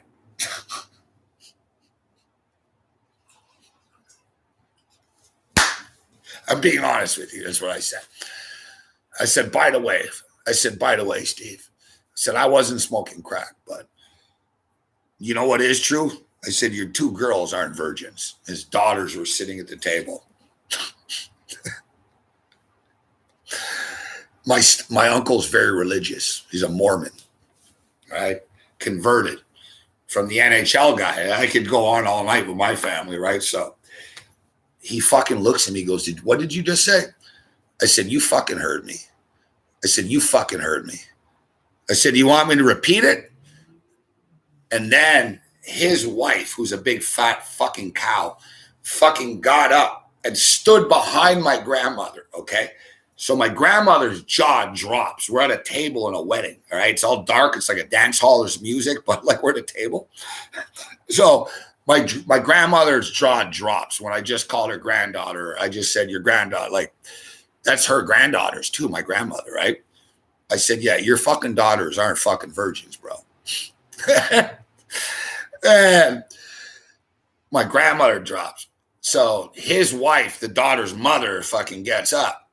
All right. She's a big fucking cow, fuck, right? Like, I'm surprised she didn't tip over, fuck. So she fucking gets up, big ass fucking hip bitch. Fucking like really pointy hip, like fucking, I like fat chicks too, but like this chick's undoable. So fucking, she gets up, but she stands behind my grandmother, okay? Okay? Very smart of her. She stands behind, my grandmother's sitting like directly in front of me, all right, across the table. So she gets up. I sort of look at the uncle on this side. I'm like, fuck you. And I said, you know what? Your fucking daughter ain't no fucking, your daughters aren't no fucking virgins. Right? And they sort of put their head down type shit. And my grandmother's in front of me. Then the fucking mother sort of steps up like she's going to do something. So she steps up, but she steps behind my grandmother. And she goes, she lips it though. She didn't say anything to me. She goes, go fuck yourself. She goes to me, go fuck yourself. Right? So the thing is, she's standing directly like my grandmother's sitting and her head's right above my grandmother. So it looks like I'm looking at my grandmother, right?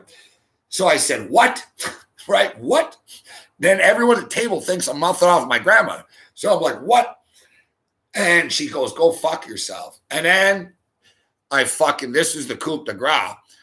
I fucking told her, I said, shut the fuck up, you fat fucking cow. I called my aunt a fucking cow. All right. I said, shut the fuck up, you fucking cow. But I didn't lip fucking said, I said it out loud. Then my uncles all want to fight. They all got up. All right, let's fucking go and shit. And I said, all right, let's go. And I got up. Except when I got up, I said, let's go. And I pulled my pants down, literally and figuratively. I pulled my pants down. And I put my ass on the table, fuck. And I said, you know what, motherfuckers? I said, kiss my ass. Because this is the last time you'll ever fucking see it again. And I grabbed my girlfriend, and she was horrified. I grabbed my girlfriend. She looked so hot. She was decked out like this dress. Oh, like she had diamonds on. Like, oh, this poor girl. Fuck. Like, I fucking grabbed her. I said, Michelle, we're leaving. Fuck. I grabbed her. She goes, where are we going? We're in the middle of Detroit. Fuck. Okay? I said, we're leaving now. I said, now we're leaving. Okay. We're leaving. Needless to say, the best is I got back to the fucking border of Windsor, fuck, right? We're in Detroit. I get to Windsor, fuck. Right? I'm fucking wasted, fuck, right? I fucking kept going. I'm fucking wasted. I'm mad as fuck now. I am mad as fuck. Like, I fucking hate everyone. They were shitting on my mother. My mother couldn't go to the wedding because she couldn't get across the border because she had a record. And they're like, oh, just like Pam. I said, what the fuck did you say? They're shitting on my mother, which is their brother and sister and shit. I'm shaking right now. So fucking fuck their scumbags. So I'm like, let's go to Sean. fucking I grab her. Not even a choice. I'm like, I pull her by the arm. Guys, this is pre-Uber. We're in the middle of nowhere. I'm in a fucking golf club in fucking Ann Arbor, Michigan. All right, I'm in a golf club. Fuck, I ain't got fucking out of here, dude. I went up to the kid I was smoking weed with, but he's gone. Was a new guy, and he goes, "Oh, I heard about you. You're cool." I was like, "Listen, bro." I said, "I don't know what it cost or whatever the fuck it is, but I got to get out of here, man. Like now, like fucking." And he goes, "All right." He goes, "There's a one taxi driver here, but he's an old man and shit." He goes, "It might be expensive." I said, "I don't give a fuck. I had money." I don't give a fuck. Cost me like $200 fuck to get me back to my fucking hotel. And when I got to the fucking border in the morning, I kept partying. So me and this girl, we get to the fucking border in Windsor. They're like, so what's, and Windsor's like a really shady border, right? Everyone's smuggling cocaine. Even Bob Probert in Detroit Red Wings got busted there. So fucking, he's like, what's your deal, bro? And I'm like, I was mouthy as fuck, right? Really mouthy. Like, I was like, listen, I was like, I don't have time for your fucking shit. I'm a Canadian citizen. Here's my fucking passport. Fuck off. And he's like, whoa.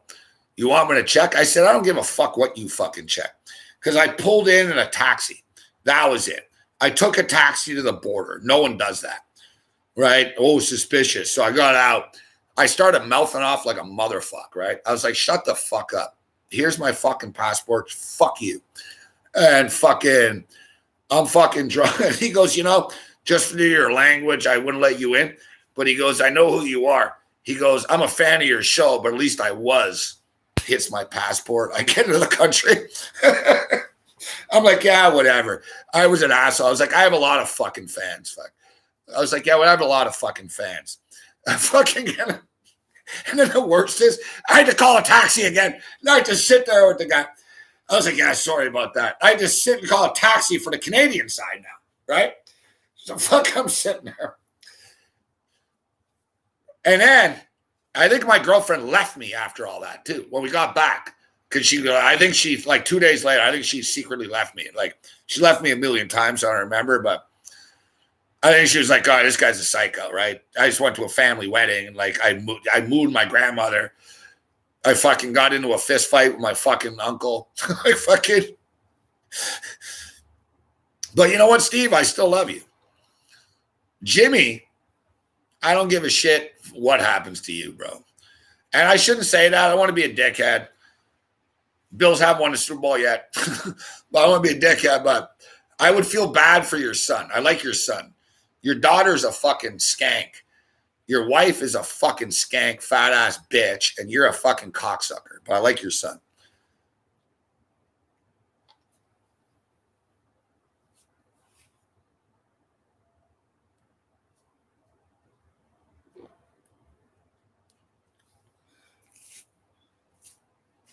I know, Jazz. You don't think I know poor Nashawn?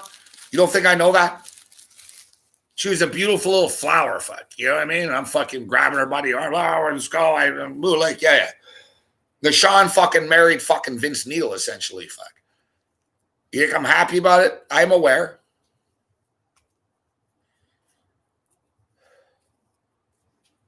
What do you think? I feel bad. You know what I mean? Like,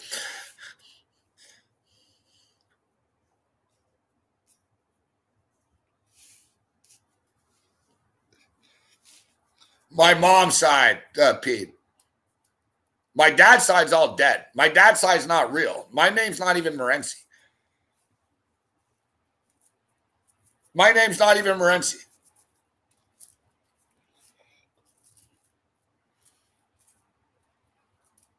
I have zero Morency in my blood. Zero Morency, English, Italian, French, any way you want to dice it. Gabriel Morency, Gabriel Morency, Gabe Morency. There's not an ounce of Morency in my blood. It's an adopted name.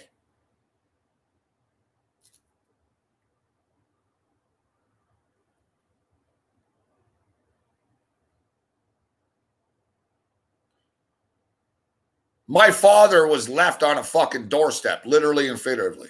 You imagine that? Literally. My father and his sister were left on the doorsteps of a church. Imagine. That's where I come from. I was left on my, my original, we were left on a church step, bro.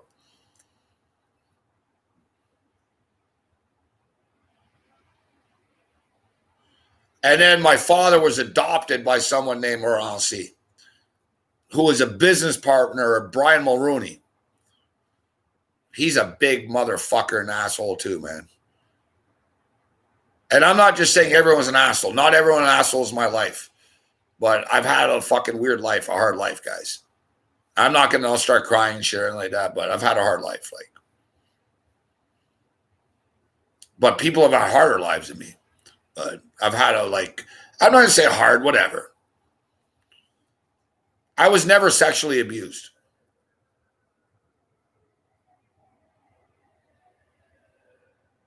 That's the one thing I can honestly say. I've never been sexually abused by anybody in my life, like anything like that. I had a hard life. Like, it's not easy, guys, when you're 4 years old and it's a couple of days after Christmas and the fucking federal police kick your door and put a gun to my head. I'm 4 years old and they said, fucking move and we'll blow your fucking kid's brain away. The cop was wearing a Superman t-shirt. I fucking hate Superman still. Hate Superman. Every Superman movie or comic I've ever seen, I always want him to die. I'm like, fuck you, Superman.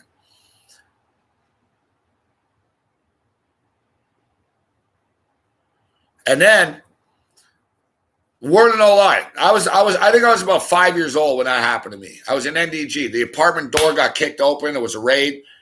And the cops were like less politically correct in those days, right? So they just fucking put a gun to my head and my mother's head. They just said, don't move, motherfucker, to my father, because my father was about to jump out the window. They said, don't move. And they grabbed me and my mother and they put guns, right? And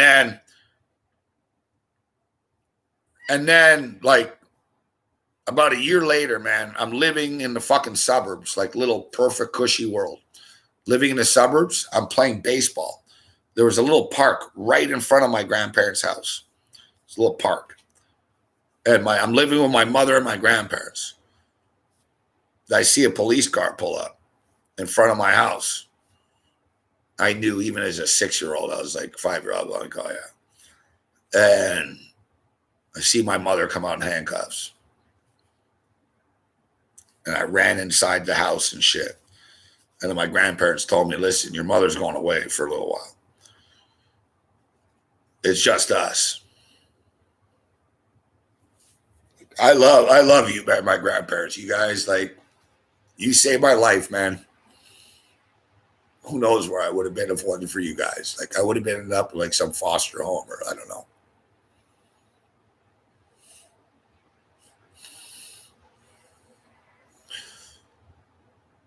You know what's crazy? I never really thought about it till right now, but both my parents went to jail in front of me. Both my parents got arrested and went away for a long time in front of me. And both my parents died in my arms. Like, it was like the beginning and the end sucked. And the middle wasn't too good either.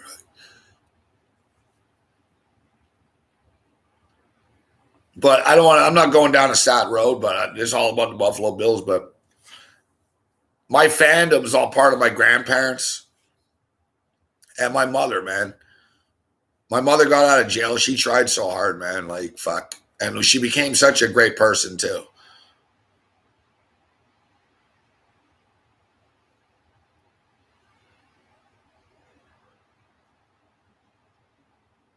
I wouldn't be here without either of them.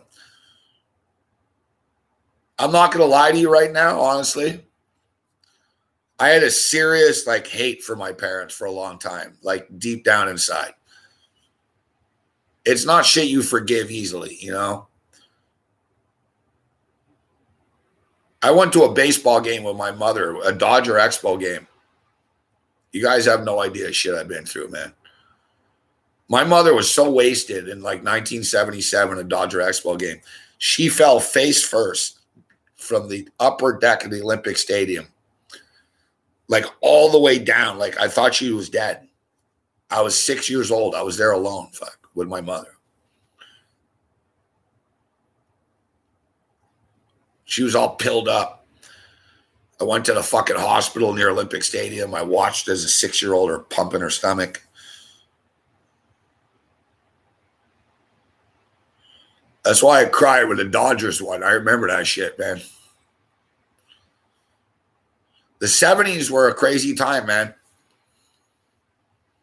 I don't blame them. I used to blame them. Now it's like, whatever, fuck, you know. They were bad parents. What do you want?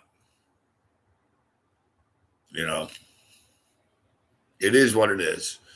They more than made up for it. My mother, like my relationship with my mother was great on the way out. My father was complicated, whatever, but all that shit takes a toll on people.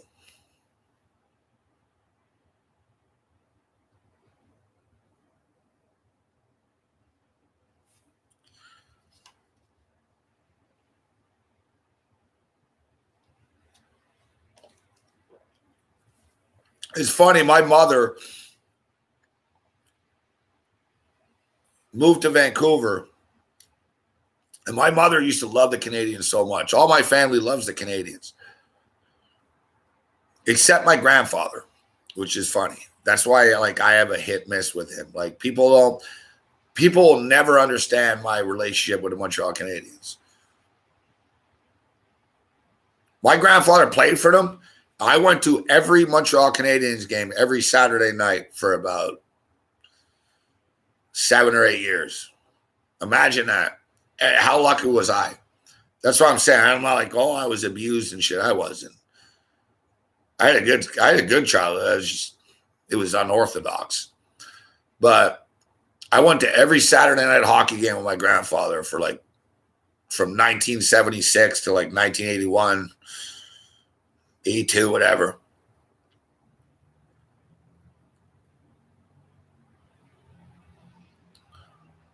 All my early sports memories are with my grandfather.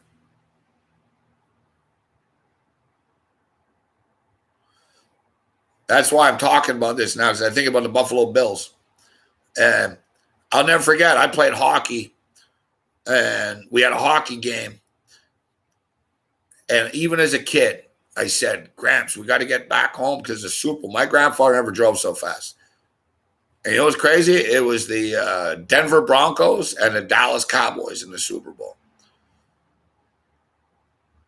That's the first Super Bowl that I remember vividly. And you know what's crazy? That's the first primetime Super Bowl. That's the first Super Bowl night.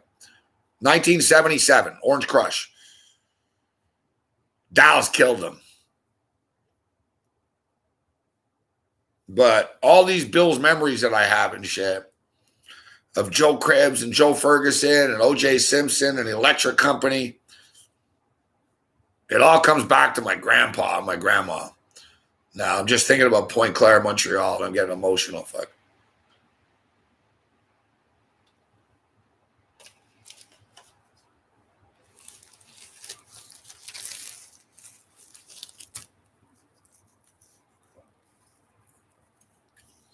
I'm sorry to hear it, Pete.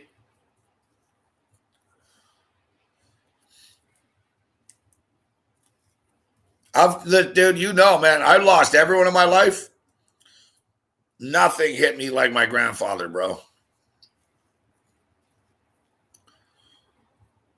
Like I said, nobody that I've ever known has loved me as much as my grandfather loved me. And that's what I want to say. So his fucking uncle, my uncle, who his son could have played in the NHL, was a big wuss, but became a successful millionaire engineer. His other uncle is a big jerk, but he became a big businessman, my other jerk uncle. So listen, my cousin, who's the jerk uncle's son, who I get along with, this kid's a great hockey player. His teammate was Peter Worrell, bro. They played in Pierrefonds, Montreal, Quebec. I used to have Peter Worrell on my show all the time because of him. My cousin hooked me up. It's fucking cool. And he goes, yeah, I'm buddies with Pete Worrell, right? And Pete Worrell made it to the NHL, but my cousin didn't. My cousin played hockey at Eastern Michigan, and his father was disappointed. Wasn't playing at a big enough school. Like big jerk hockey dad. You know, it's like, dude, what do you want, man? Your fucking son is one of the best fucking hockey players in the state of Michigan. What the fuck you want from the kid? What do you want from the kid? Like, you know, like you're such an asshole that he doesn't even want to make it to the NHL. And you know what my cousin does now? He's a car salesman in LA. He's got a hot fucking LA, California chick, and he's like the manager of a car lot. But not a cheap shit. Like he's like ambitious, like Probably only, you know what I mean? He's doing well for himself. But the crazy thing is, dude, my uncle, my fucking cousin was a great hockey player. My cousin was a better hockey player than I was, okay? I was a good goalie, but by instinct. You know what I mean? I didn't train. I wasn't, you know what I mean? But I had scholarships. You got to understand, in those days, in the late 80s, mid 80s, NCAA hockey wasn't as big. It was sort of for losers that couldn't play in the junior hockey league, Quebec or the Ontario Hockey League.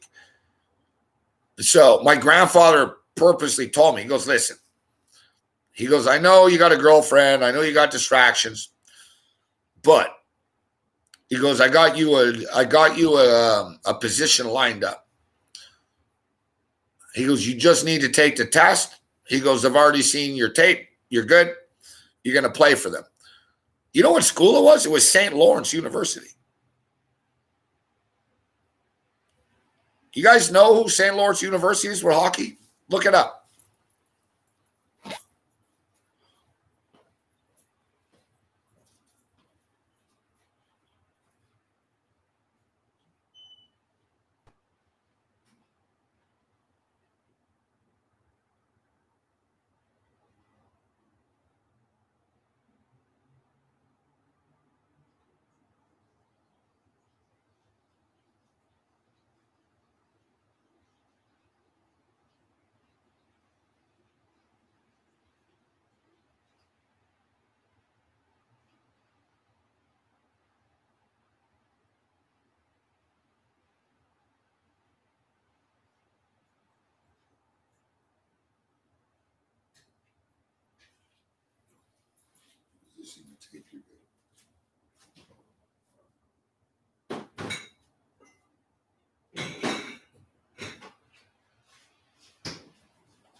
St. Lawrence University is a real hockey program. Like it's big time. Mike Keenan was the coach. You know what I'm saying? Like, but get this. I've told people, but only people close to me know this, but my dream, I had two dreams, like whatever, dude. Like I said, my father was a heroin dealer, one of the biggest heroin dealers in the world before he, like in the 70s and shit. All right. He went to jail forever. He was in maximum security prison, Archambault. I used to go visit him all the time. I won the gold medal of the prison games. The athletes with the kids. But so I was torn, right? I had the hustler, but I had the sports, right? And it was always like back and forth, even as a kid. But it sounds cheesy to people, to some, they laugh, but I had two dreams. I didn't want to play in the NHL. It wasn't my dream to be in the NHL. You know what my dream was? To play for Team Canada in the Olympics. Because of my grandfather. I wanted to be a goalie in the Olympics. And the thing is, in those days, the Olympics wasn't NHL. Like, you didn't have to be as good in the NHL to be in the Olympics. You know what I mean? So that was my thing. I was like, I want to be on Team Canada, the Olympic team, Team Canada. And it sounds crazy. You guys laugh. Not laugh, because it's real, but like, I wanted to be a Vermont Catamount.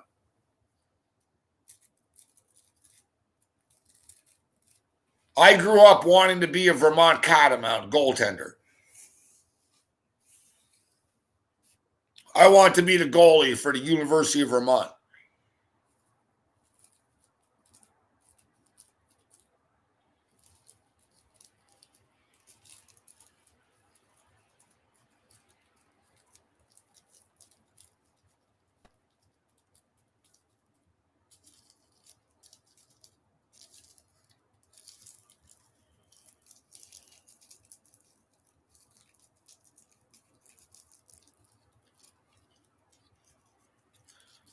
I grew up in Montreal.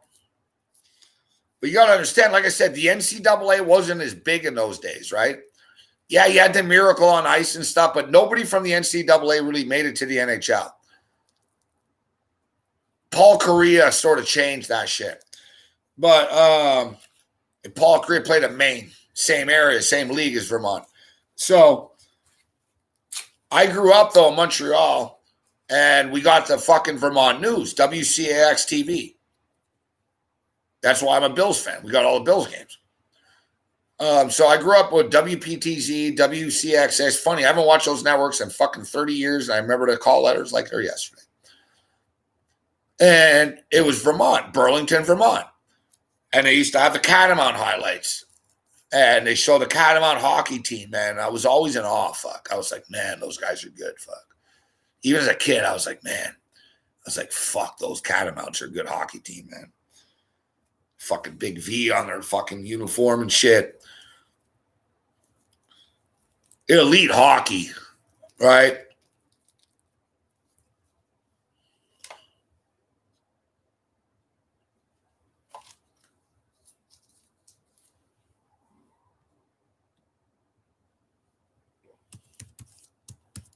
Vermont Catamounts hockey.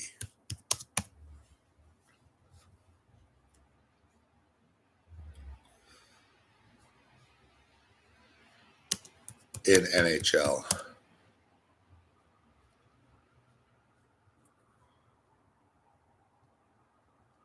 Patrick Jim.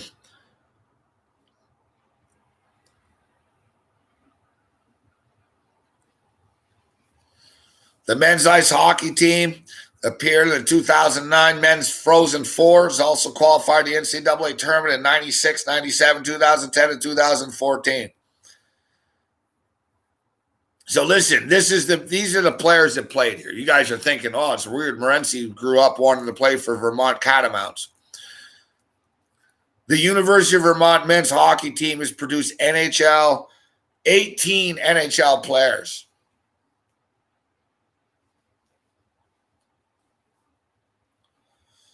Current players include Victor Stahlberg, New York Rangers, Torrey Mitchell, Montreal Canadiens, Patrick Sharp, Dallas Stars, Kevin Miller, Connor Brickley, Michael Pelota, Martin St. Louis, Eric Perrin, Tim Thomas, John LeClaire.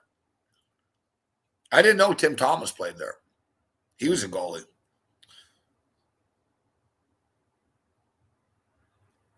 Not a bad assessment of NHL players.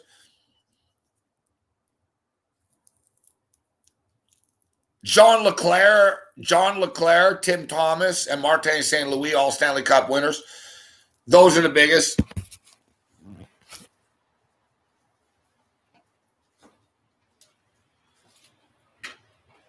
See, Martin St. Louis from Montreal, right? Vermont. You got to understand, guys, Vermont is literally like 40 minutes from Montreal. Not even. Like it's... Dude, one night we left a road rage of trophies and fucking Doc from Montreal fucking drunk drove us into the U.S. border. Fuck. It was that quick.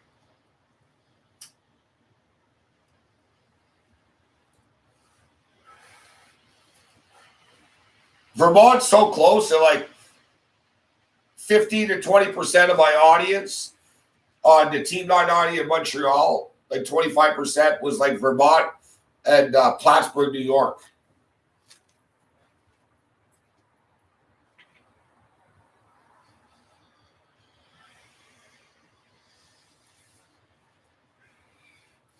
People don't realize that.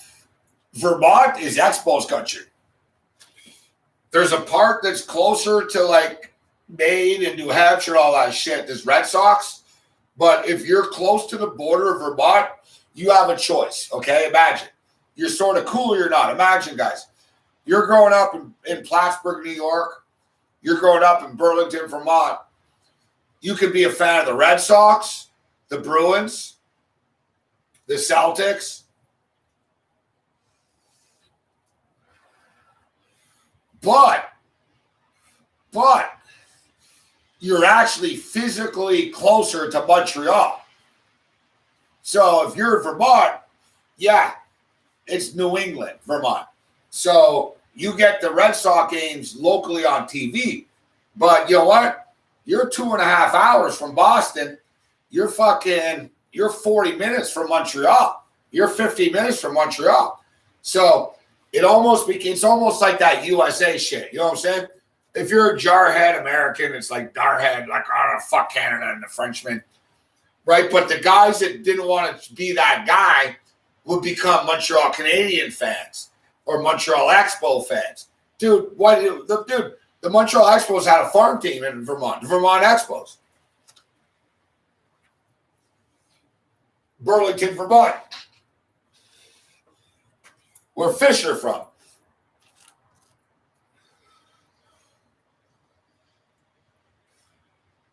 It's funny because I'm Canadian. I love the U.S. too. I love the United States of America. I've lived in the U.S. like half my life, actually.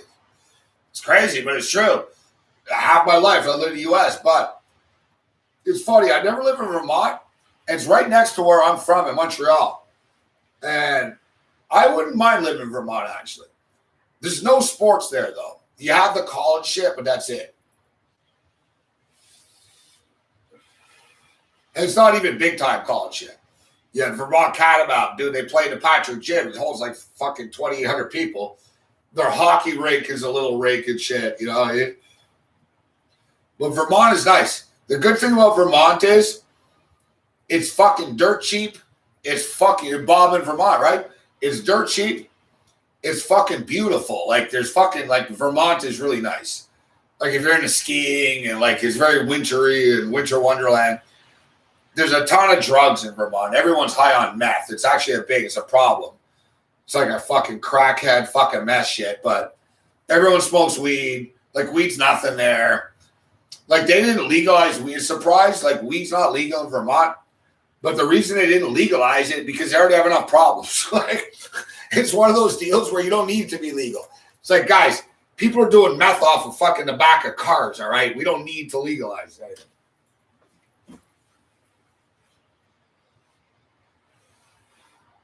It's the one thing. Vermont has a big crime problem. People don't know that. Vermont has a big crime problem. Like people will fucking break into your house and smash your fucking car and shit. Like it's like petty drugs. Like they're all methed up. I don't know if it's meth or whatever they're on or crack or whatever, but they're all on they're not smoking weed. Like Vermont's known for Ben and Jerry's, right? Ben and Jerry's is from there. You know, Ben and Jerry's and hippies and weed and shit, but it's got more of an edge to it. Like fucking Burlington, Vermont is a little cesspool of crime and shit. It's all a bunch of little thieves, you know? It's not like violent. It's just dumb fucking drug fucking thieves, you know? Bob in Vermont. But Bob in Vermont, he doesn't really live in Vermont. He does, but I can't say not Vermont. But Bob, he told us the town. I looked it up. Bob's like on the fucking border of like New Hampshire type shit. Like it's more New Hampshire than Vermont where he is.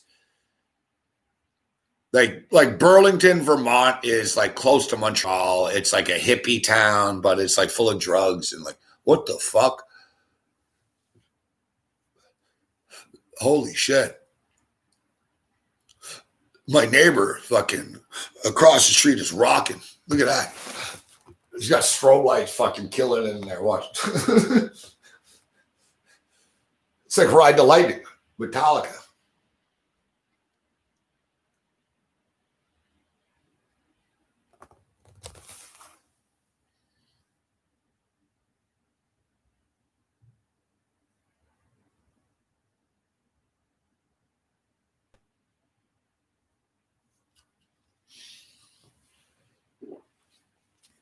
Yeah, you're right, JS. It's the first thing I'll agree with you tonight. You're right about that. It's true, isn't it? It's not like the big liberal cities. They always say that. Oh, the liberals say whatever. But you're right. Like it's Vermont, Nebraska, Tennessee. Dude, Tennessee and West Virginia are the number one people that are hooked up on opioids and shit, right? Utah is another one. Yeah, Utah. Oh, we don't like bars. Fuck. It's not true that there's no bars in Salt Lake City. There's a few, but you know what I mean? But like they don't like they're anti-alcohol and shit in Utah. We're big Republicans, we're anti-alcohol, we're all Mormons. Yeah. You got your soccer moms, you're all fucking hopped up on pills, shoplifting all day. Like, dude, it's a big thing. And you're right. In the middle America, in these smaller towns in America, the jails are full of like women, like from pill crimes and like shit like that.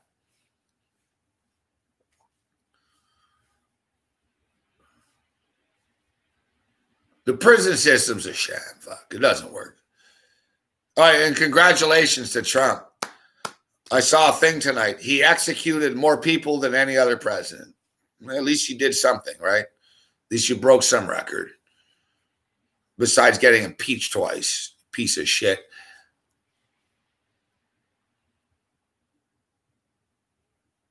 Like, think about that, though. And I get it. These people committed crimes. I'm not like going all like, and I'm not going AOC here, but I saw the stories this week, guys. He went out of his way to do it. Dude, he fucking fried a retarded guy the other day. The guy's he's mentally not there, man. Like even fucking like hardcore justice people are like, this guy is mentally retarded. You can't like kill him. Just let him like rot in jail. He killed a woman the other day. Trump became the first president to execute a woman in 13 in like 5 presidents or something.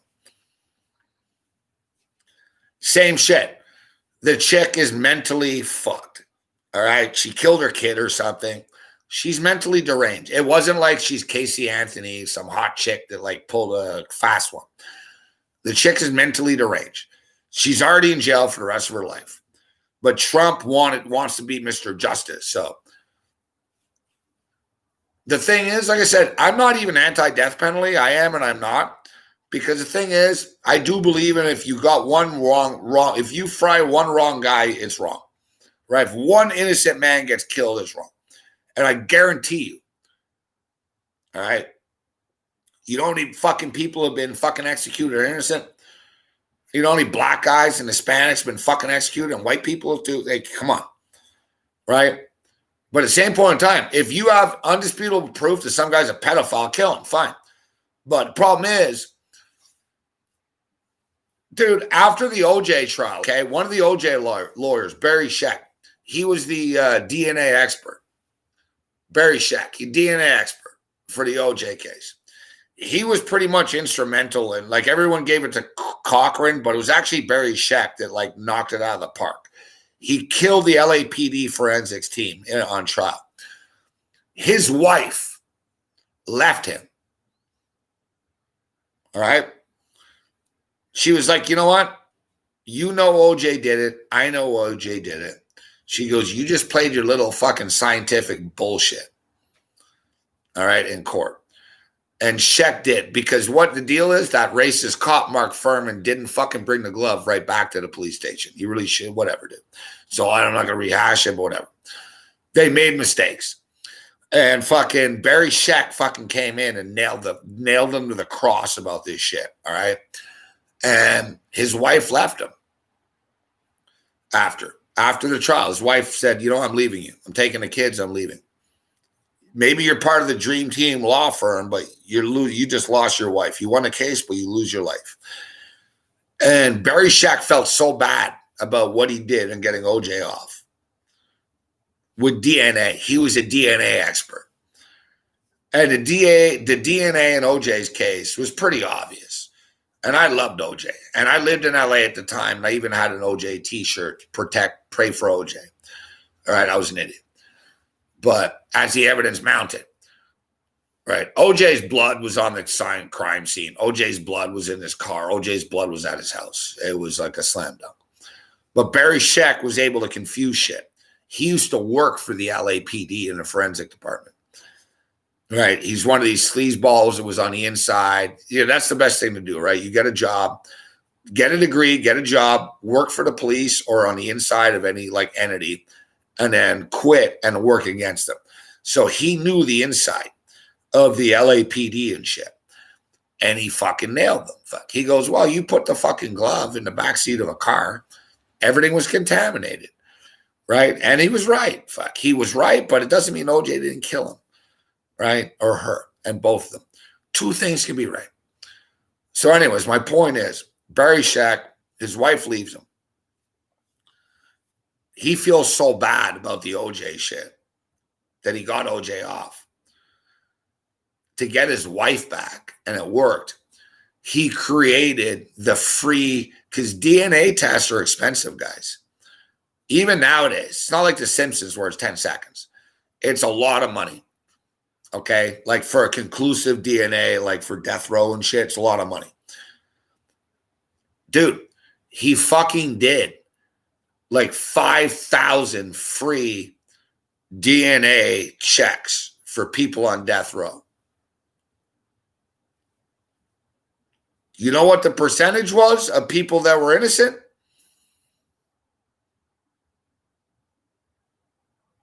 27%. That's not good, man. It's not good.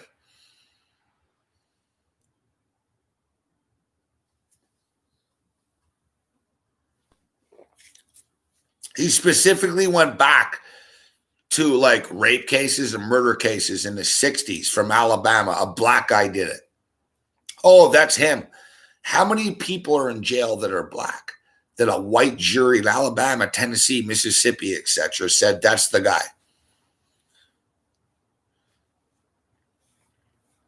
27%, guys.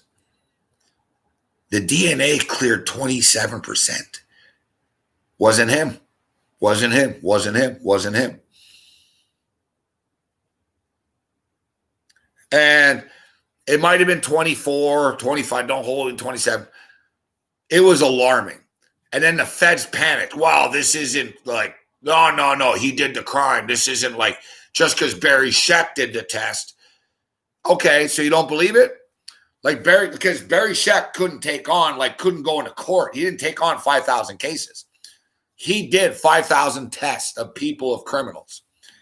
And it was like a quarter of them were innocent. Like the DNA did not match. DNA did not match. It's fucking bullshit, man. That's the problem with death row. And isn't it better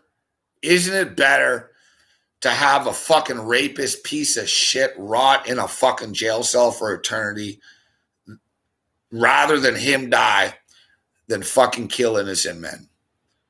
Because we're killing innocent people and we're killing mentally deranged people. You can't pop people up full of these drugs their whole life and then be surprised when they fuck up, man. All right? And I'm not justifying it. Put them in a jail cell, put them in a padded room, and move on. But, look, I wrote the song Bring Back the Rope about fucking capital punishment and shit with me and Brian. But, I do believe in that. If one person is in dies, it's not right. It doesn't mean we free people. Doesn't mean I free people, but you can't have this. And I just brought it up about Trump. Like I said, I saw last night, Trump, bro, you've been impeached twice. You're a fucking disgrace. Just shut the fuck up and go golfing. Why are you going out of your way to fucking fry fucking retarded people?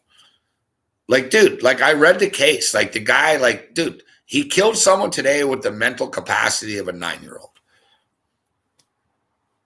It's yeah, he might be an adult, bro, but in his brain, he is not. And science is real. So I'm not saying kumbaya and let him go, but we don't need to kill him. And there's no justice for his family. It's been 17 years since the murder. Fuck. All right.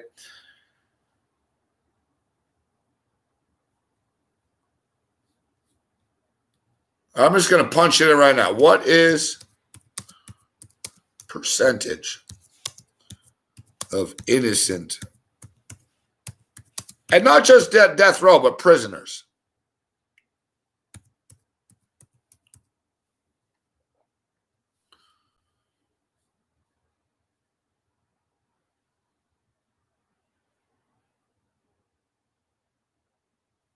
All right, so let's say Chicago Tribune right now.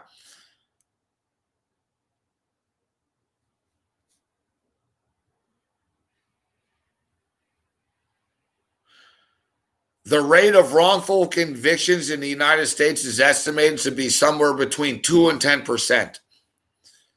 It may sound low, but would imply to an estimated prison population of 2.3 fucking million. You know, the United States have imprisoned more black people right now than apartheid South Africa ever did. And also, you want to know another whacked out shit?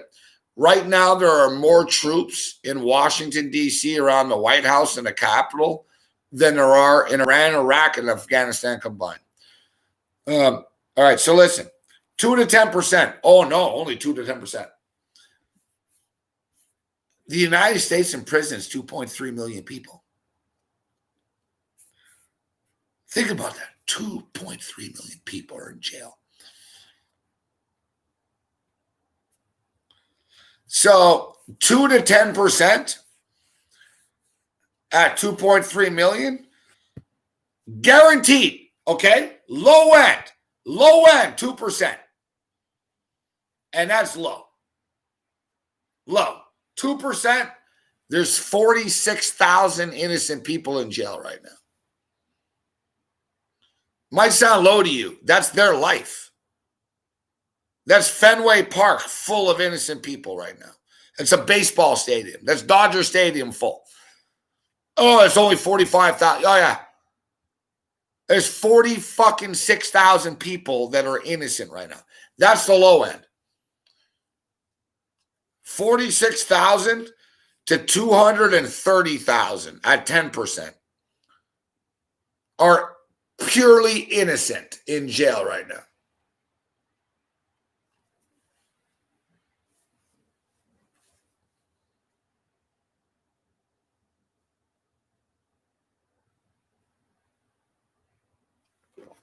Yeah, that's a great call.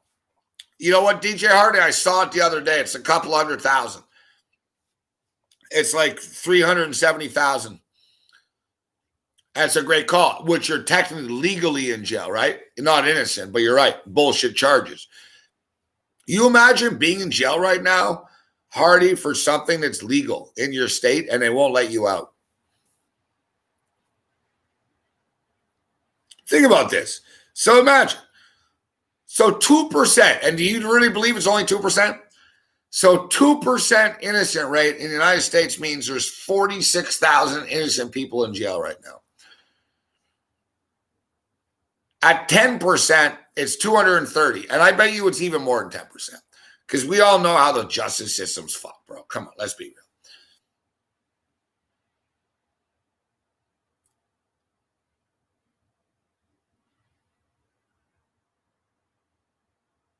Oh my God. Once an innocent person is convicted, it's next to impossible to get the individual out of prison. Over the past 25 years, Innocence Project has secured through DNA testing the release of 349 innocent men and women, 20 of which have been on death row. All told, there have been more than 2,000 exonerations and corrections, including 200 people exonerated from death row that were purely innocent. And who's fighting for these people? Look, one project, the Innocence Project, and who even funds them? They saved fucking 349 people and 200 people from death row. I don't know how we got on this subject, death row, but how many people have died innocently, man, in the United States? The United States is a butcher shop, bro. They're a butcher shop. They're a fucking butcher shop.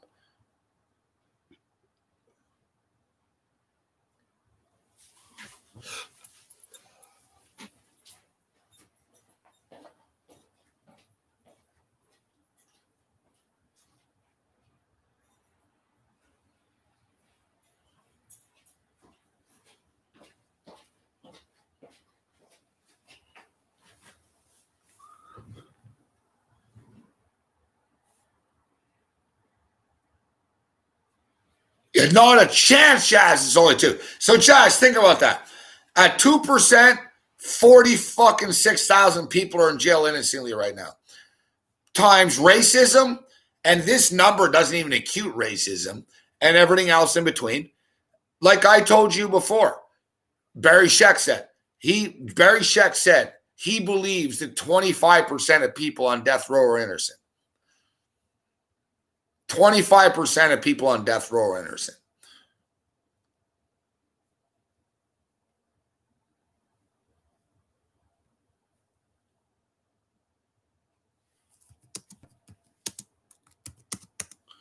You know what's crazy? Big Man on Campus sent me a message. So I haven't spoken to him in like months.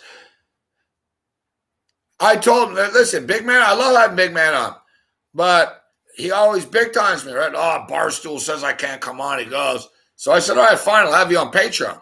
But I never asked him on Patreon. It's been months.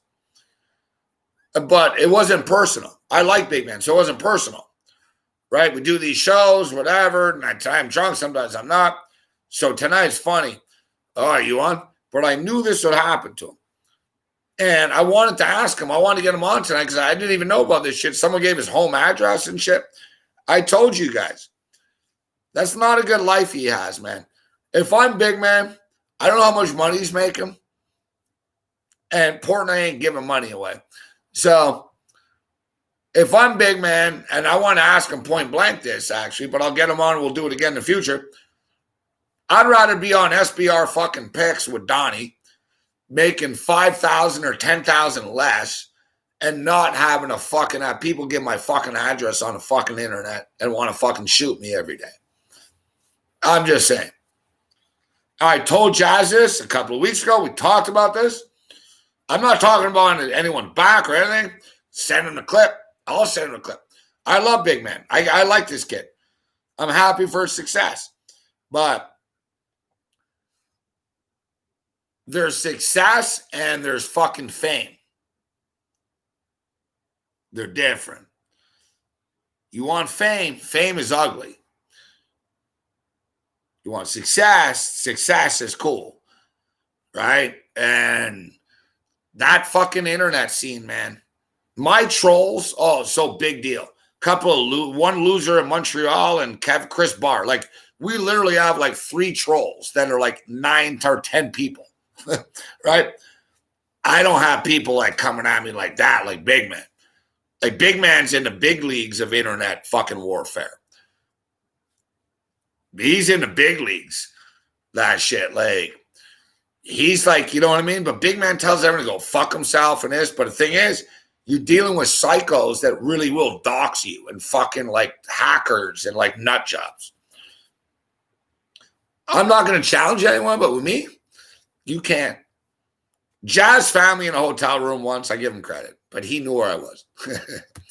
Thing is, nothing named my name, motherfuckers. I don't hide shit. You know where I am. I'm by the stadium, but you know what I'm saying?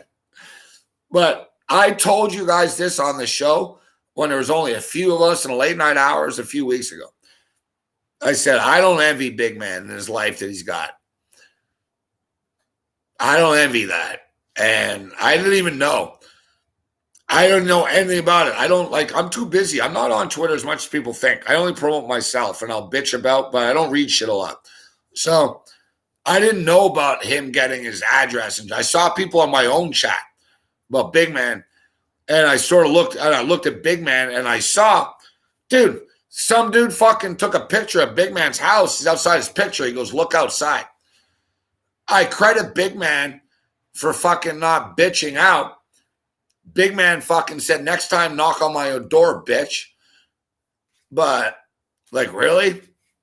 Is it worth it to be on Barstool? Oh, I'm on Barstool. And the thing is, Portnoy is actually not a bad guy.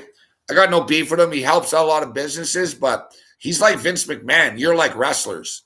He's not evil, but you're the guy till you're not the guy.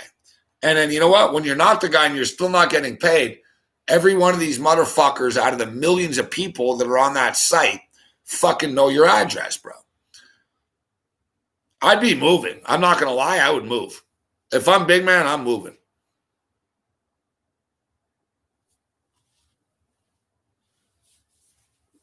You can't stay in the same spot now. Barstool have too many people. It's not just a little glitch. And like I said, look, I don't hide where I live. But I also don't get into a feud with a bunch of nut job fucking Barstool fucking fans on Twitter.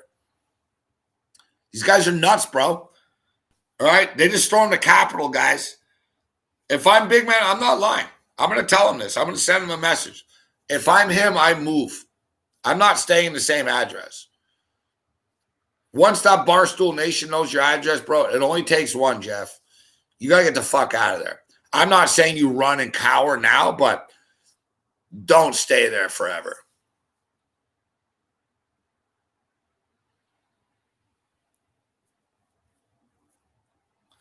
Exactly, Hardy. Americans are fucking nuts, bro. Look at the fucking Capitol the other day. Look at this shit. They're brainwashed. Like I said, I know we have Americans tuning in right now, and I love the United States. I prefer living in the United States to Canada. I love Vancouver, but I've never had a better time than LA and than New York. But you guys are retarded, fuck. You're slow. Like I said, I don't want to be rude, but I'm just being real. I saw the Trump approval rating was 29% yesterday. Who the fuck are the 29%? Is America great again? You're fucking racist. You turn on each other. You stomped on women the other day. You ever notice the women? You know, the only two people that died at the Capitol the other day were women. Big fucking men, right? These guys, right? Big insurrection. Big insurrection. You're going to overtake the Capitol. Well, it's funny because the only chick that actually went face first into the fucking actual chamber got shot in the face. Well, you all backed off. And there was another fat ass chick that fucking was brainwashed by Trump that got stampeded. But all you men survived somehow. Oh, and get this. So 5 deaths. Yeah, one of you other fucking cowards had a heart attack because shit got real. Oh, get this too. I love this. One of the guys that inserted into a Capitol the other day killed himself yesterday because he's being charged with federal crimes. Real patriot. Dude, it makes me sick to hear people. Are you a patriot? Oh, these people are patriots. Tom Brady's a bigger patriot than you are. The patriot. If you're such a patriot, join the military. You got to love this, right? All these so-called patriots. And you ever notice every Trump supporter has a criminal record? Even a chick that got shot in the face. Yeah, she's wanted for fraud, credit card. This guy's a fucking tax. This guy, this. It's like, yeah, you guys. And the best is, how about that fuckface with the red hair that stole Nancy Pelosi's lectern? Stay-at-home dad. Stay-at-home dad. Imagine this. That guy lives in upscale Florida. His wife is a doctor. He is a stay-at-home dad living in upscale Florida. But he's rioting in Washington, D.C. because the system is fucking him. Shut the fuck up. Shut the fuck up. I'm surprised. Was Drusilla there the other night? He wouldn't actually fucking pay to take the bus there. Fuck.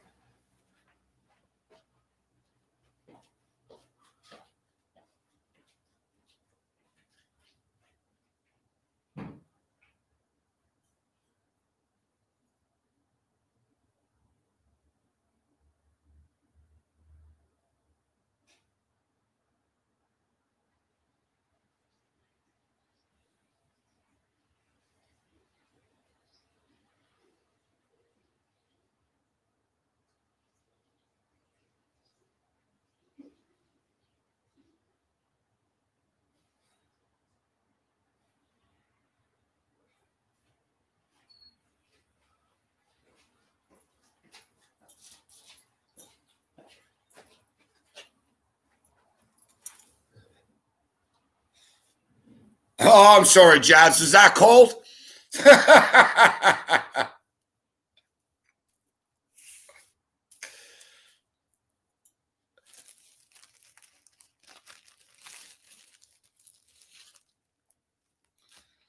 I know, Jazz. His life's a lot better now, wasn't it, though, under the 4 years of Trump? I see T-Bone too. T-Bone's bitching about Nancy Pelosi today on Twitter. It's like, all right, T-Bone, I know. It's Nancy Pelosi's fault. It's America with it, right?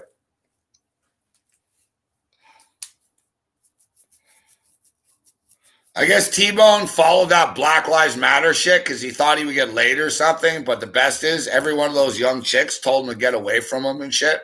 And then he turned again. But he'll turn back again after. No, I was never into Trump, but I was into this. No, but I was. Oh, no.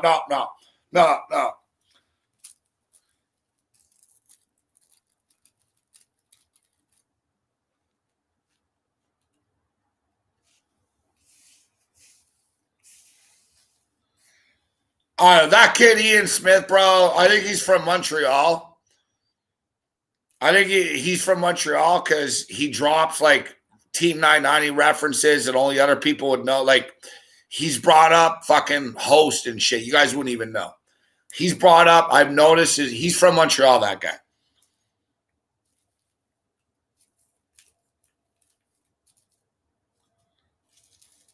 That kid, Ian Smith, he was in the chat all the time, and he never really said shit about me. He used to sort of like say shit about Cam a lot and stuff. But I noticed, I'll be honest with you, I noticed him. He would always wait until our show was over. All right? As soon as me and Cam would end, he'd start talking shit about me and Cam, like an in-game live, as soon as like at 8:02 type shit. And I also noticed, I know everything, guys. I've been doing this 19 years. I can read all of you. I can fucking look at your fucking shit and tell you what city you are, whether you live at home, whether you're a loser, whether you're a winner. I know you all. So I noticed this fuckface. And I also noticed he had a hard on for Ariel all the time. All right. And I caught on. So I caught on to it. So one day in the fucking chat, I said, whatever, bro, you're a fucking loser. And Ariel wouldn't give you the time of day. I said, go walk your dog or something, fuckface. And he said, I'm from Montreal. I'm an original listener. And I said, I don't give a shit. You're still a loser, fuck. Like, these guys like Madness and these guys think that, like, because they called me 20 years ago that I give a fuck. It's like, dude, you're a fat-ass, ugly piece of shit with a lot of acne on your face, all right? I don't care about you. And I don't want to be, like, cold. Like, if you don't believe me, I just told you 30 minutes ago about how I don't give a shit if my fucking family dies. You think I give a fuck about you? Come on. I guess I am an asshole, but I'm not. People I love. If I love you, I love you. I'm like Radio RM. If I don't, I don't. So that Ian Smith kid was fucking upset because he's a longtime listener from Montreal. And I mocked him for being a loser in his basement that'll never fuck Ariel. He got all mad one day, but he still watches me every day.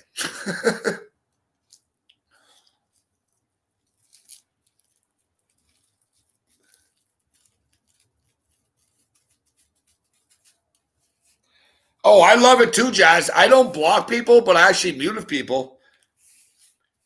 They weren't around the other day. They weren't around. You notice Sports Rage is so much funner, but our views are less. It's crazy. I swear to God, it's no lie. 3 people are like 20 views a night. 3 of them. Chris Barr, Ian, Bruce Chat. Multiple fucking, like, I see the IP addresses. I know the IP addresses. What? Look at fucking YouTube on Sports Rage, all right? You'll notice early in the show, it'll be like fucking 16 thumbs down and 4 thumbs up. And then watch at the end of the night. It'll be like 21 thumbs up, 4 thumbs down. YouTube resets it.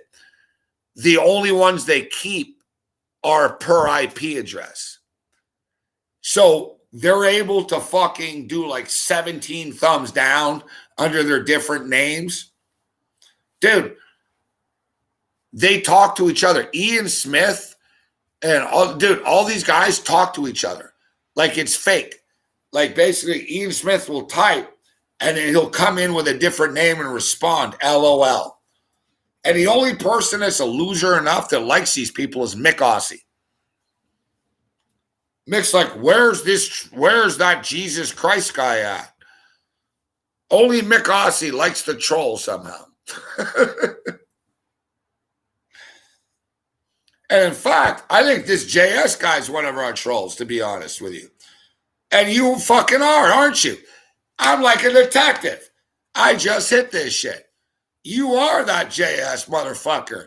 I think this JS guy's a fake ass fuck.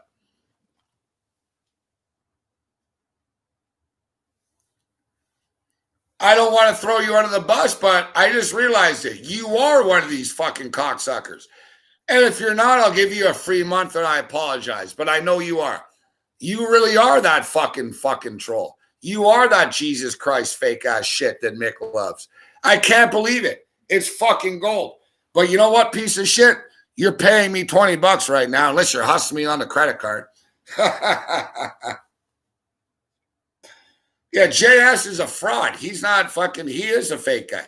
Well, he's not fake, he's real, but you are the troll, JS. This is like a fucking Kennedy assassination. I can't believe it. But that's why I don't really tell too personal stories, because I know you fucking fake ass bitches are here, but you're paying me anyways.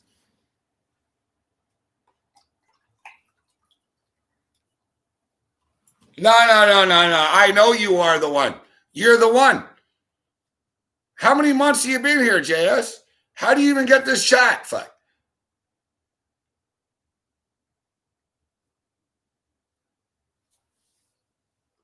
No. If I'm wrong, I swear to God, I'll give you a year's first of free shows, bro. I remember JS is that Jesus Christ guy. It's hit me when I brought up Mick Aussie. And you're the one even talking about Mick Aussie because Mick Aussie fucking likes you, you piece of shit. Fuck, am I good? You'll DM me. Yeah, DM me, bitch.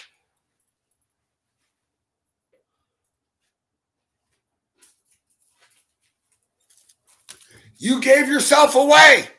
You're like one of the trolls in the Capitol that posted it online.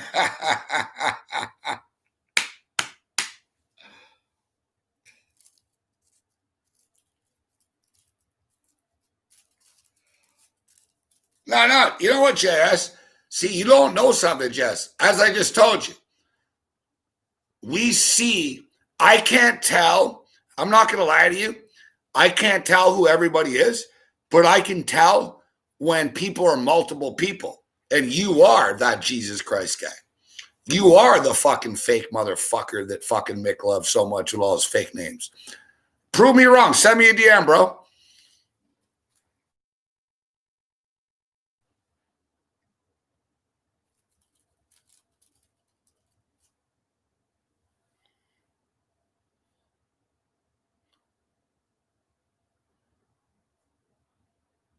Exactly. You're not even subscribed. You don't belong here.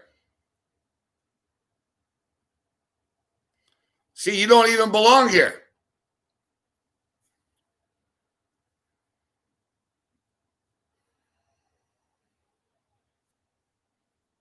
See how good I am, everybody? Look at this. Watch. And in 3, 2, 1, he'll say, fuck you, Morency. You suck. Watch. You're exposed, bitch.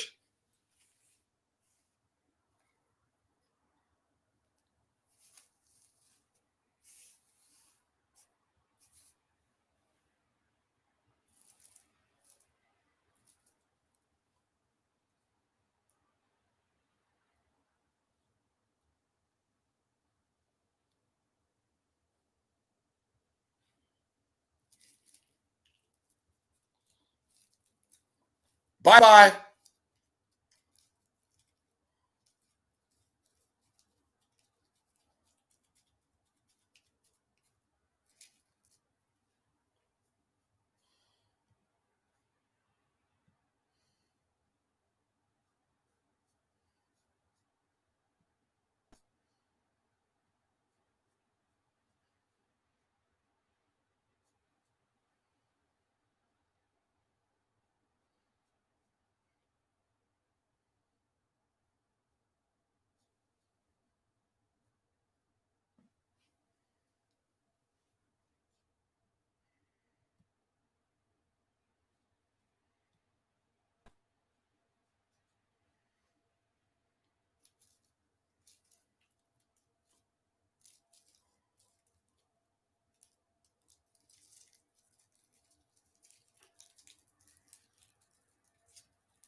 No, I don't care. I don't care, Jazz. I'm still right.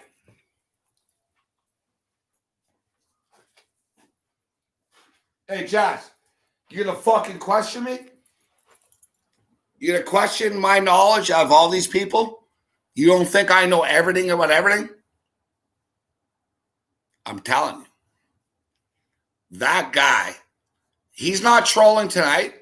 That guy is that guy that was Jesus Christ and the guy that Mick loved. Point blank. And I don't like that guy. So I know who the fuck you are.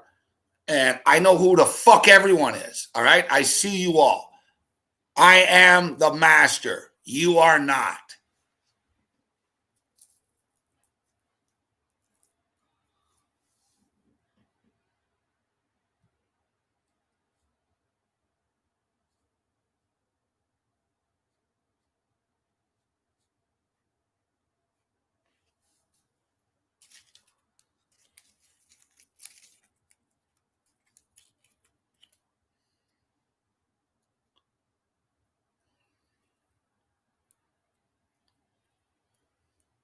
No, it's all good. I'm just telling you.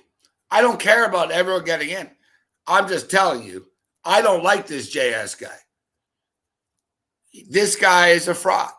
I know who everybody on the internet is. All right. And this JS guy can sit here and lurk. He's the same shithead that'll be giving us a thumbs down. I'm telling you right now.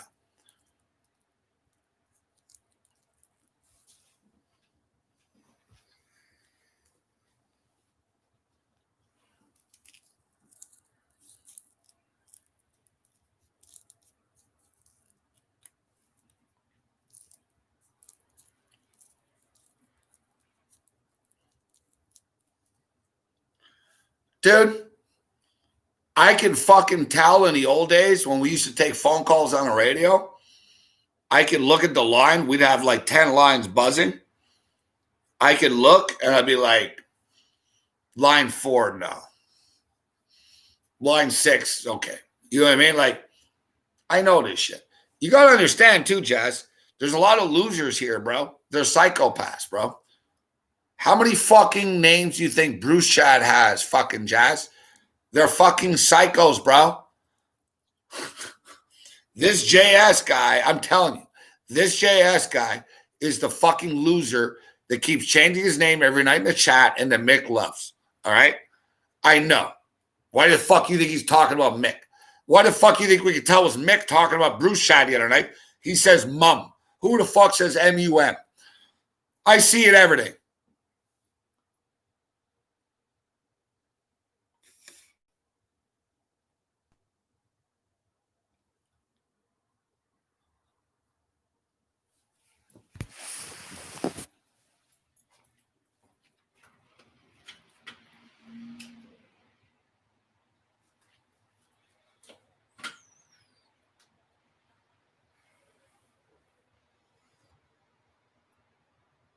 Fucking nut jobs. But you know what? If I have to deal with nut jobs to make the money I make, I don't care. Whatever. I don't have a lot of action in my life anyway, so it's good.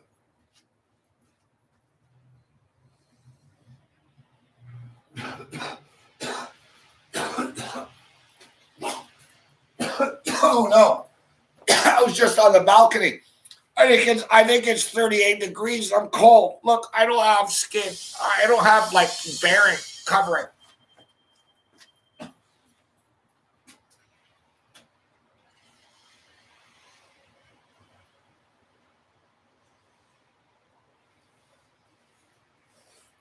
Hey, I think Lou's like fucking stacked over that shit. It wasn't me. I didn't say shit. I fucking started joking about the weather, but I didn't direct it to Lou. And you guys can attest to this. I've been bitching and arguing with people about the weather for 2 weeks. And if anything, I'm going to tell people this. If anything, I just got burnt for like fucking $1,000 because of the fucking weather in the Bills game. Right? So I was right 2 out of 3. The Colts, Bills, no weather. Packers, Rams, no weather. The fucking weather motherfucking killed me tonight in that Bills game. And God, dear God, I got Lamar Jackson over 14. I got Lamar Jackson over 16.5 completions. He's got 14 and gets hurt. Are you shitting me? With fucking 7 minutes left in the third quarter? Yeah, like Lamar was going to complete 3 more passes. Like, that's not a bad beat, right? Whatever. It is what it is. It's cool. The Bills win. I'm happy. We move forward. And watch, the fucking Browns going to fucking do this tomorrow, too.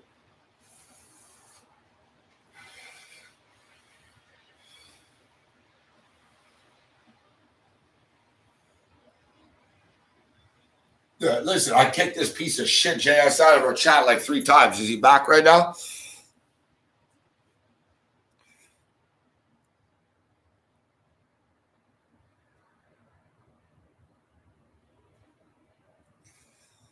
Yeah, that's what I'm saying, Jazz. Like, they're fucking nut jobs, bro.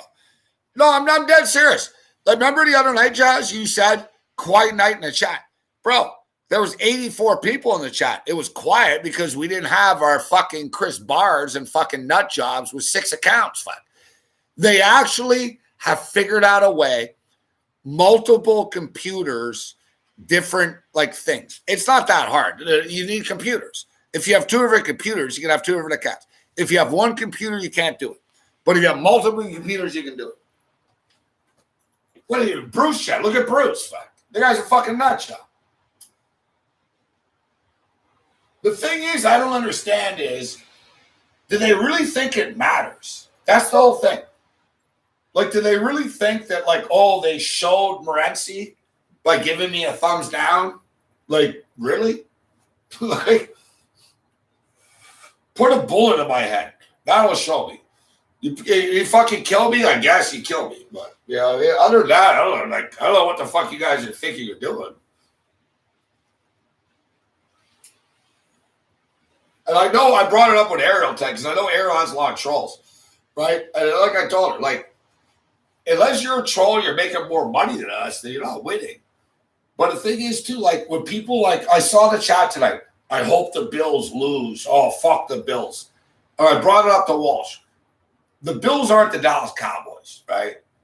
The Bills aren't the fucking, New York Yankees. Like, who would hate the Bills? Nobody. Like, New York Jet fans don't hate the Bills.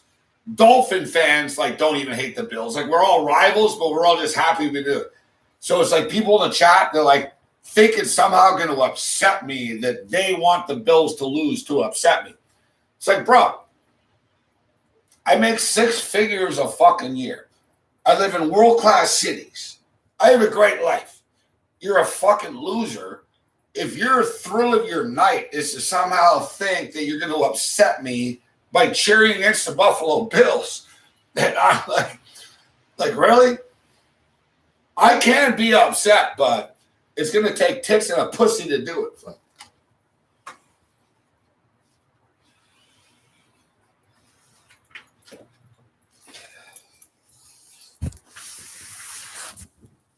Kind of crude, but true.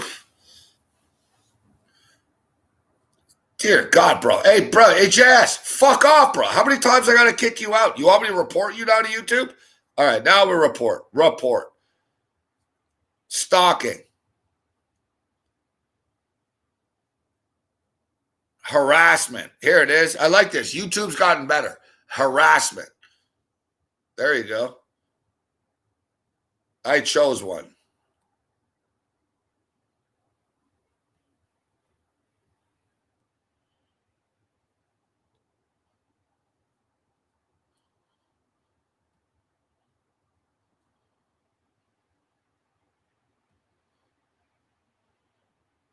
You know what? I actually fucking sympathize with Yang right now. Hey, yo, Yang, I sympathize with you. I'm going to text Yang right now. I get so mad at Yang, I'm like, kick him out. He goes, I fucking did. I thought I kicked this guy like 10 times.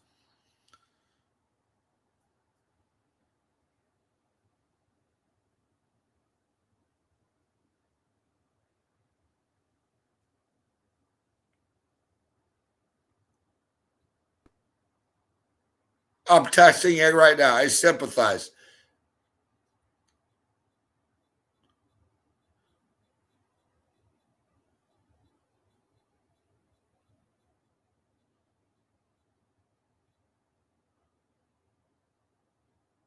What up, Nick? Exactly. That's what I'm saying. But imagine this JS guy. I kick him out 4 times. Is that any proof that he's a loser troll? What kind of like grown man would come back after a show, put him in timeout, or kicked him out 4 times? What kind of grown man would do that?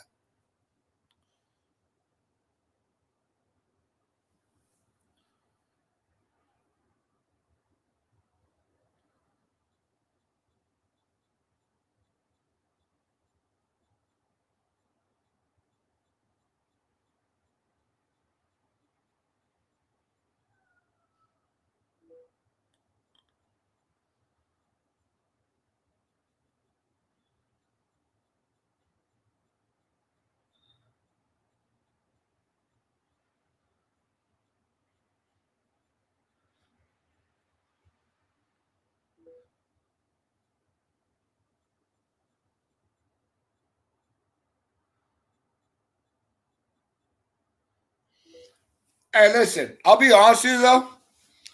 They're fucking annoying as fuck, these people. But they give me views and shit, right? But I just don't understand, like, out of any fucking like male host, like I have the most stalkers, but it was always like this, even in Montreal. Like these nut jobs are obsessed with me.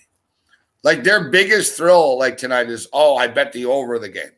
It's like, yeah, I also had the Bills on the money line. I also had the Bills like parlay with a bunch of UFC fighters. But if that's the biggest, like imagine your life. Imagine that.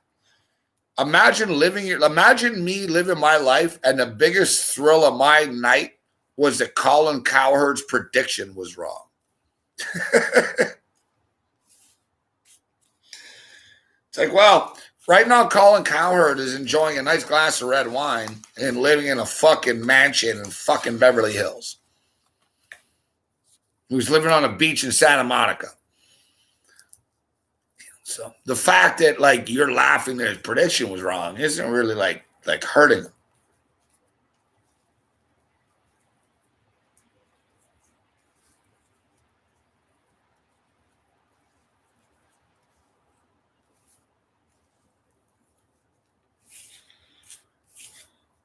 So now we're in a good spot. Buffalo Bills. We just kick back and watch this Browns-Chiefs game tomorrow. Let's go, Cleveland. But I'll be honest with you. If Cleveland wins tomorrow, it's not like we're getting a party dealing with Cleveland. The only reason I want Cleveland to win this game is for home field. I'd rather not leave Buffalo. You know what I mean? The Bills also played the last home game of the year, guys. It's something you got to remember. The Bills have not left Buffalo in like a month. All right, they played, you know what I mean? They've been at home for a while. It'd be nice to keep this going and then just go to Tampa after.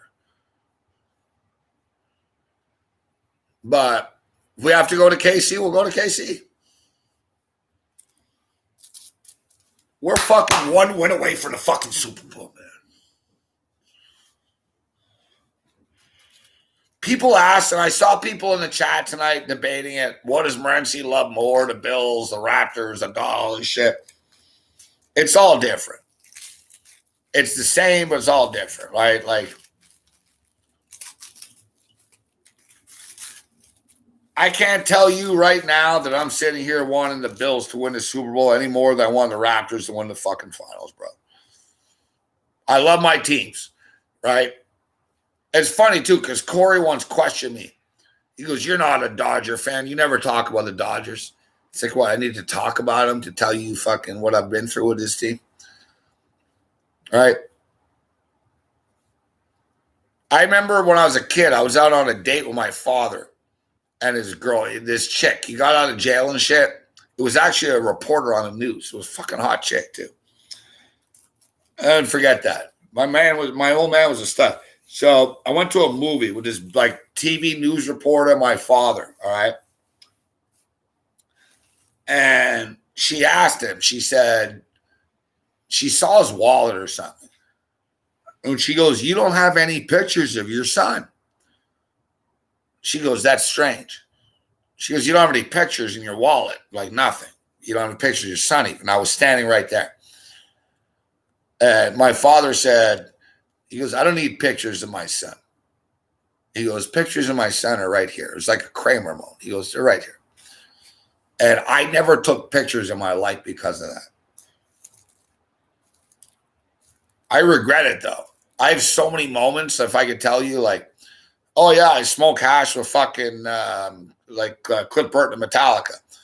I don't have a picture, but I don't need proof for you. That's the whole thing. I don't need proof. Like, that's the whole thing. You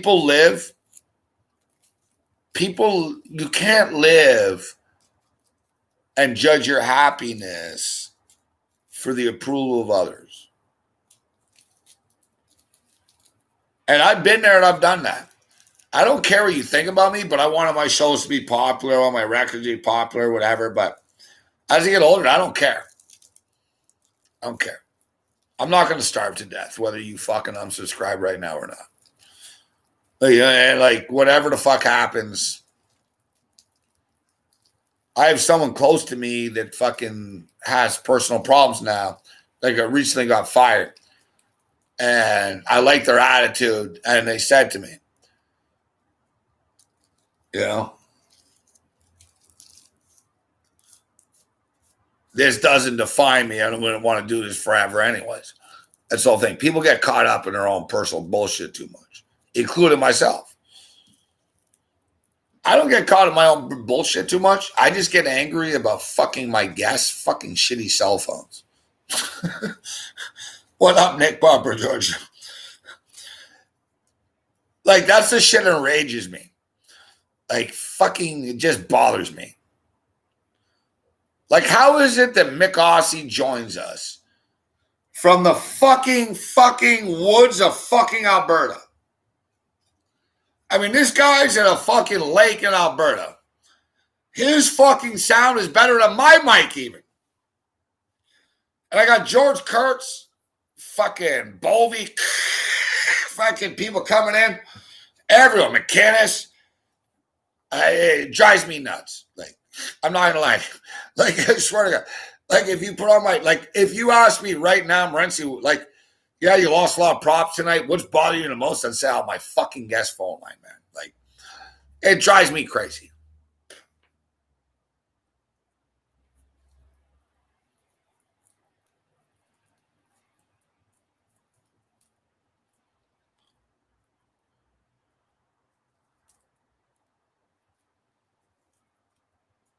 Oh, yeah, Mick and his fucking tennis. Hey, hey, Jazz. I thought of it the other day, bro. It was fucking icy here and shit. I was gonna say, let's go fucking play. I'm gonna say, let's play some ice tennis. Fucking Mick's lucky I don't fucking snap, but whatever, it's cool. This motherfucker, I chickened out. Yeah, Jazz. Like, I'm gonna get up and cancel 3 shows or 4 shows, go to Kelowna because Mick decides to. Like, this guy's delusional. He has mental problems, to be honest with you. Like, you know what, though? I love him. I really do. I mean it. I get along with him now, but the guy's fucking whack, bro.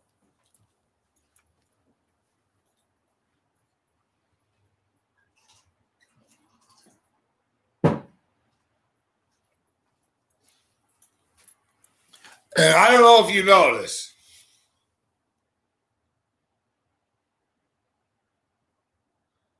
I don't know if you know this, Jazz, though. It's like all the brain damage finally is kicking in. You know what I mean? Like, I've known him for fucking, like, literally, I've known Mick forever, guys.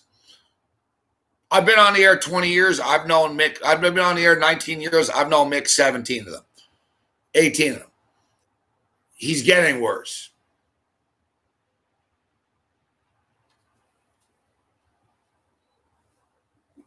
He's fucking nuts, fuck. Let's just call it out for what it is.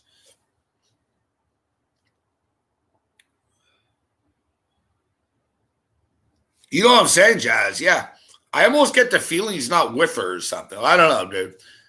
Like he's getting more imbalanced. Like he's not all there. Like I swear to God, if me and him were here, I think he would fight. Like he'd probably attack me. Oh, you said that. You know what I mean? Like he's nuts, bro.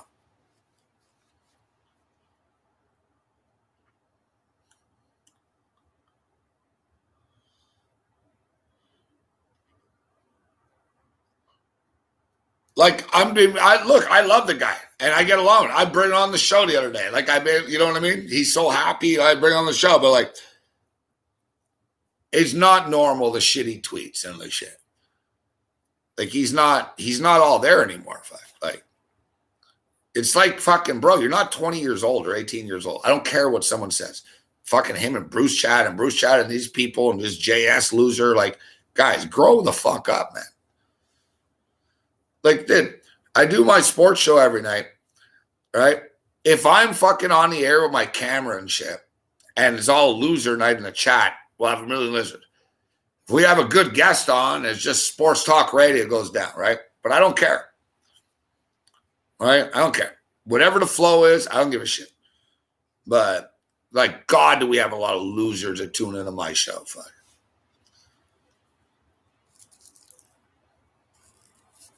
It's like the madness syndrome from the old days. You give the fans and the rageaholics, you give them oxygen and they think they're the show.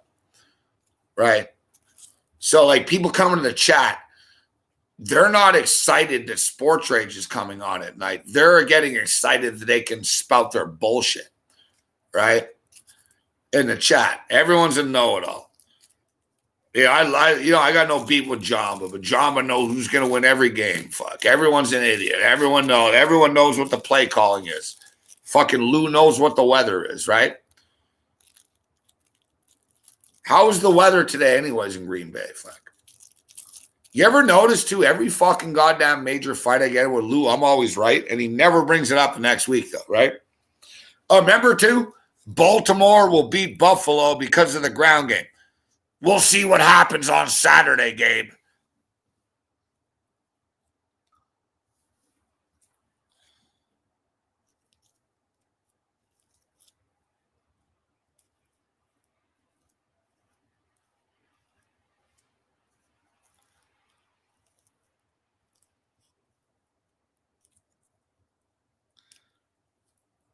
And I love Lou, great guest, but I swear to God, when he started arguing about this shit the other day, I knew I was going to win even more. And it even hit me. I'm like, man, every motherfucking time this guy argues with me, he fucking loses with this shit. Like, I was thinking about past arguments and stuff. Like, he's great with UFC, but like when it gets into hockey and football and he gets all mad. Remember last year he told us on the Tampa Bay Lightning, he couldn't tell us about his slam dunk of the year. Remember, he couldn't tell us about his pick because he's going to Vegas to move the number. And it was the Tampa Bay Lightning 2 years ago. And then the Lightning got swept. But I changed. I got it on the other side then. I just hate that shit. At least I own my shit, guys. I hate that. I just hate everybody with this shit. Nobody wants to ever admit they're wrong. I don't care. I'm wrong a lot. I'm also right a lot. You know, it's the way it goes. I just hate that shit.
I swear to God, Jazz, and I'm not right with every fucking I'm not right with every pick and shit. No one will be.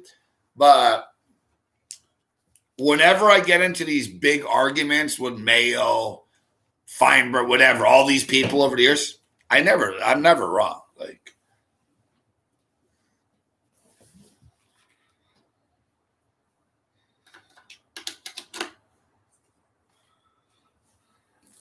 nobody knows the weather like I do. Listen, I just hope he's not mad at me. He won't be, though. Me and Lou got into it before. I never said shit to him about the weather, but did the weather even like cross 36 degrees today? Like the weather, like, come on, in Green Bay today wasn't even close. Wasn't even close. Buffalo, we got burnt by the wind. I did. Like, you know what I mean? I'm not going to be right every time. I got burnt by the wind in Buffalo. Weather was not a factor last week. Buffalo and Indianapolis, I was right. Weather was not a factor in any fucking game through the fucking NFL playoffs until the Buffalo-Baltimore game tonight. And that win was a bitch. And if you don't think so, what, you think Justin Tucker's missing 41-yard field goals? As if, fuck. There was 4 missed field goals tonight. Both those kickers are good, fuck. Fucking Justin Tucker's a Hall of Famer. Hall of Famer. Hall of Famer. Not a lot of kickers make the Hall of Fame. He's a Hall of Famer, that guy. You ask me, it's Justin Tucker Hall of Fame. Yeah, he's the best kicker of his decade. Yeah, he's off. Tyler Bass is a good young kicker. Dude, it's not like, he sucks. Everyone sucks. You suck. Well, I suck. We're sitting on a couch. All right? You're not in the NFL. Dude, that wind was howling. Howling. It was like a fucking whirlpool. Fuck.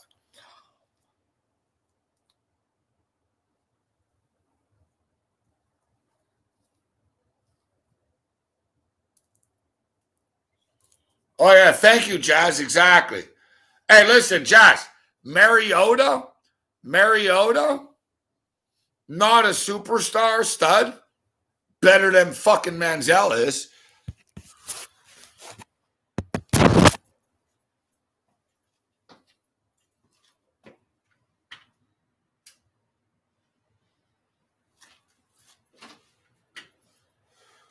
Last I checked, fucking Mariota came to the NFL game this year and fucking lit it up.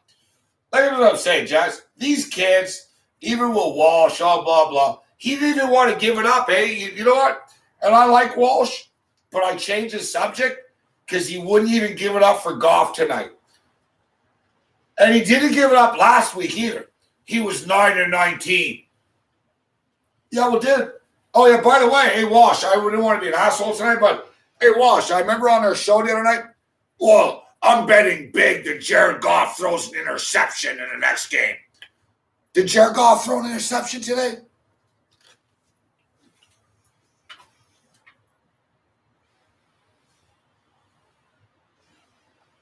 The best is he didn't either last week. Like anybody that thinks Jared Goff was the reason today that the Rams lost, you don't know football. Dude, Moose Johnson's a 3-time Super Bowl champion, all right, in a broadcast booth today. He goes, Goff has had his struggles, but he goes, man, I learned a lot of respect for him today. Moose Johnson today. Troy Aikman last week. Like, guy's got a broken fucking thumb. He's 20. I love Kevin. Oh, wow. He only threw for 179. He had 21-27 against a great defense. Every time the Rams got the ball, they moved the fucking ball. Shut the fuck up. He had no Cooper Kupp even.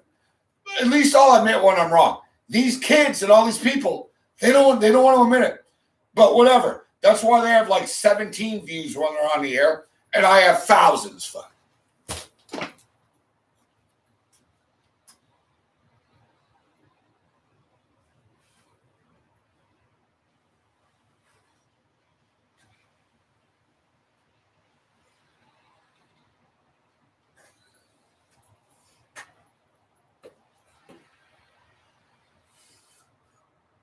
They said the other day, oh, yes, fucking Sports Grid YouTube had over 3 million fucking hits over the span of the month, like rewatches. Like, yeah, well, you mean Sports Rage?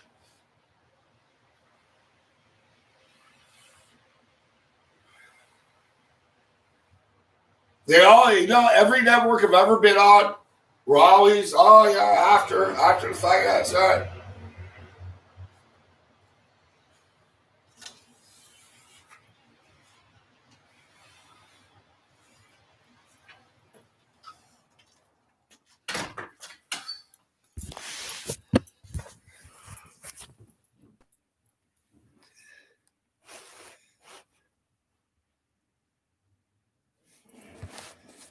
No, but you know what? You know what, Jazz? I don't expect him to say, oh, Jared Goff's great. And I'll be honest with you, Jared Goff had a rough month.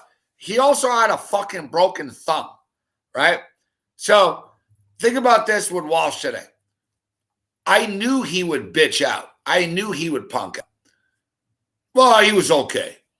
He was 21 to 27, 179 yards, a touchdown.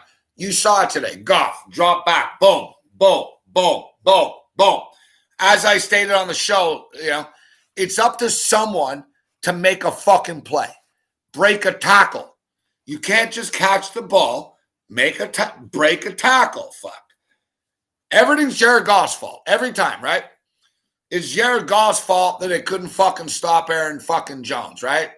Jared Goff's fault that he ran for that 60-yard run.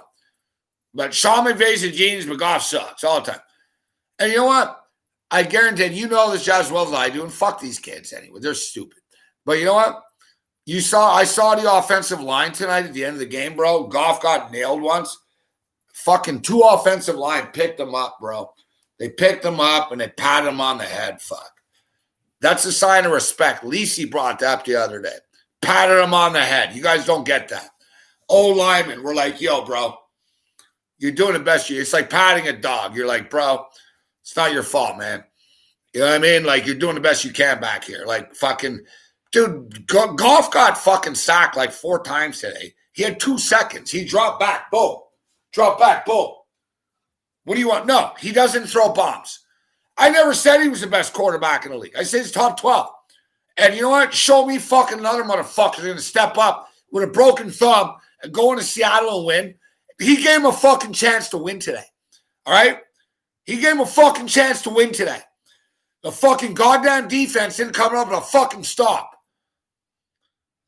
It was 25-18. That's not Goff's fault. I'm sick of it.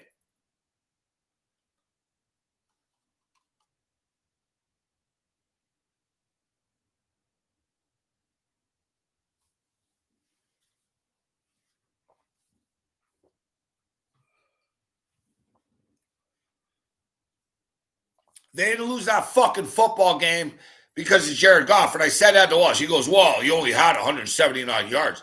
Dude, look at Aaron Rodgers' fucking stats. Look at Aaron Rodgers. Let me look right. What did Aaron Rodgers do today?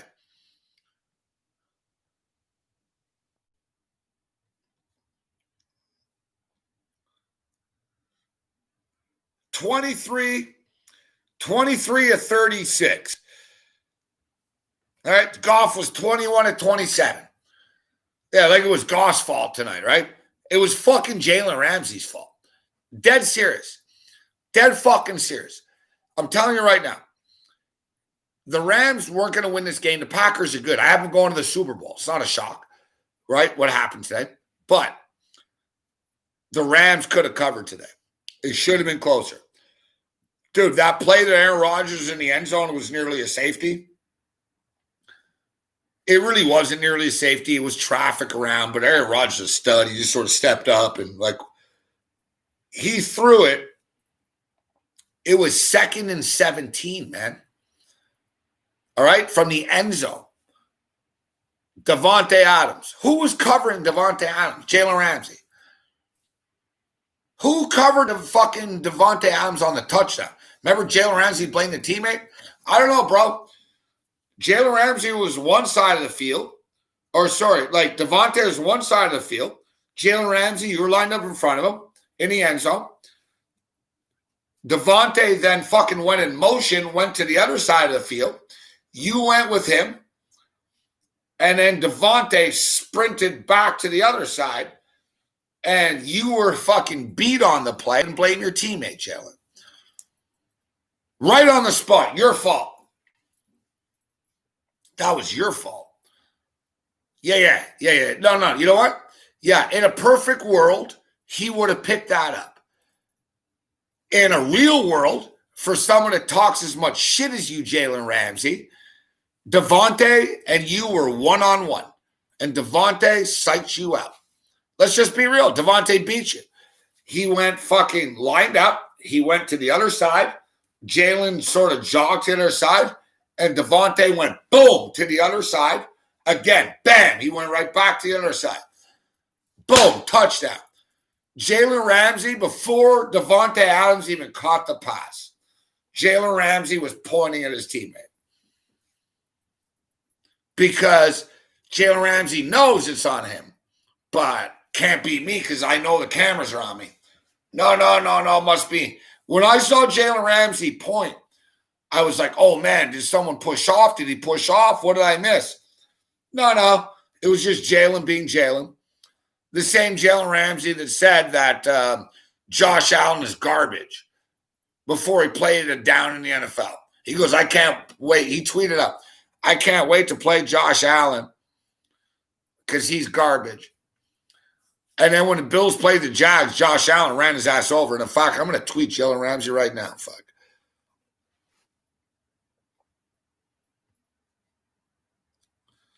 Yo, bro.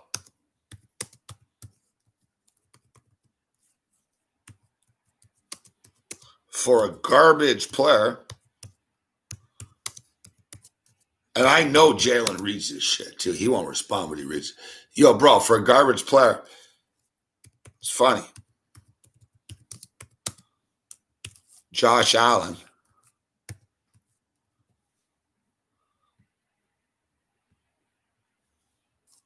has accomplished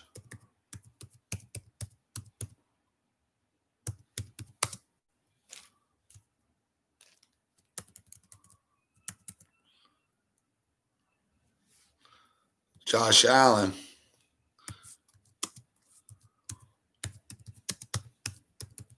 still balling. You got fucking lit up. Fucking lit up. I know he's gonna see this too. He'll read this shit. Trust me, I know these bros.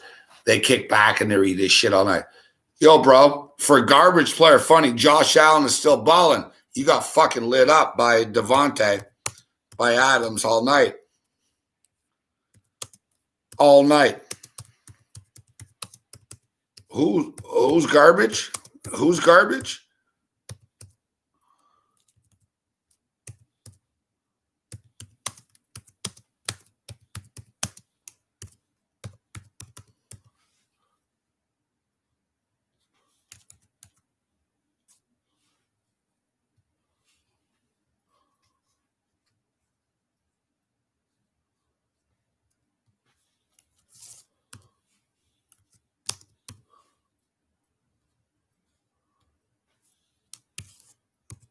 Jalen Ramsey. Oh, this is great. Hey, you know what? Like I said, I know I don't respond to all my shit either, but these guys are all vain motherfuckers, right? He's going to be looking. He's going to stay off like a bitch. Yo, bro, for a garbage player, funny. I want to get it right. For a garbage player, funny. At Josh Allen is still balling. You got fucking lit up, and Josh Allen will love this tweet too. You got fucking lit up by Adams all night. Who's garbage now? That's great. No one has attacked Jalen with this. I guarantee you right now, since I included fucking Josh is at home right now. He's going to love this. He's going to love this. No one is going after Ramsey through a Bills angle like I am.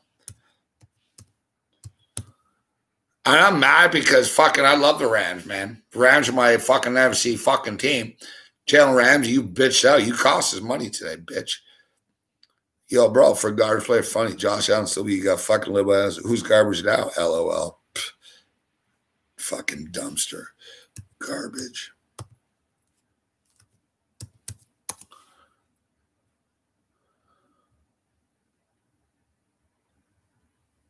Man, this computer's been giving me a bitch spinning all night.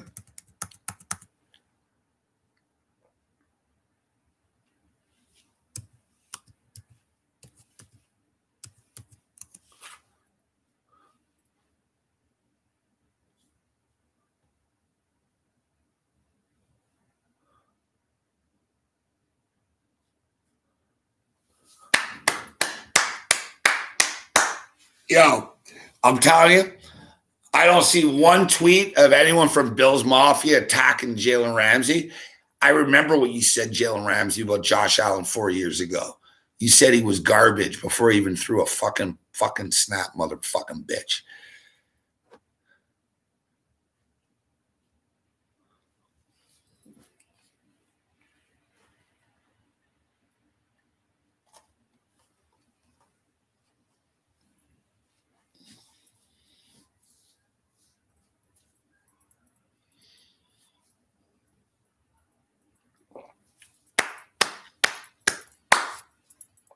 God, I'm happy.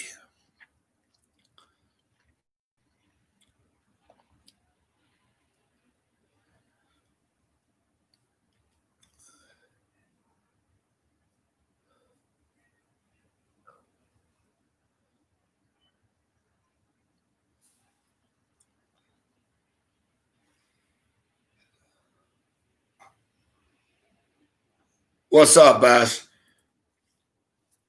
All right. We're out here, man. Jazz was here the other day. You'd be surprised how tolerant my neighbors are.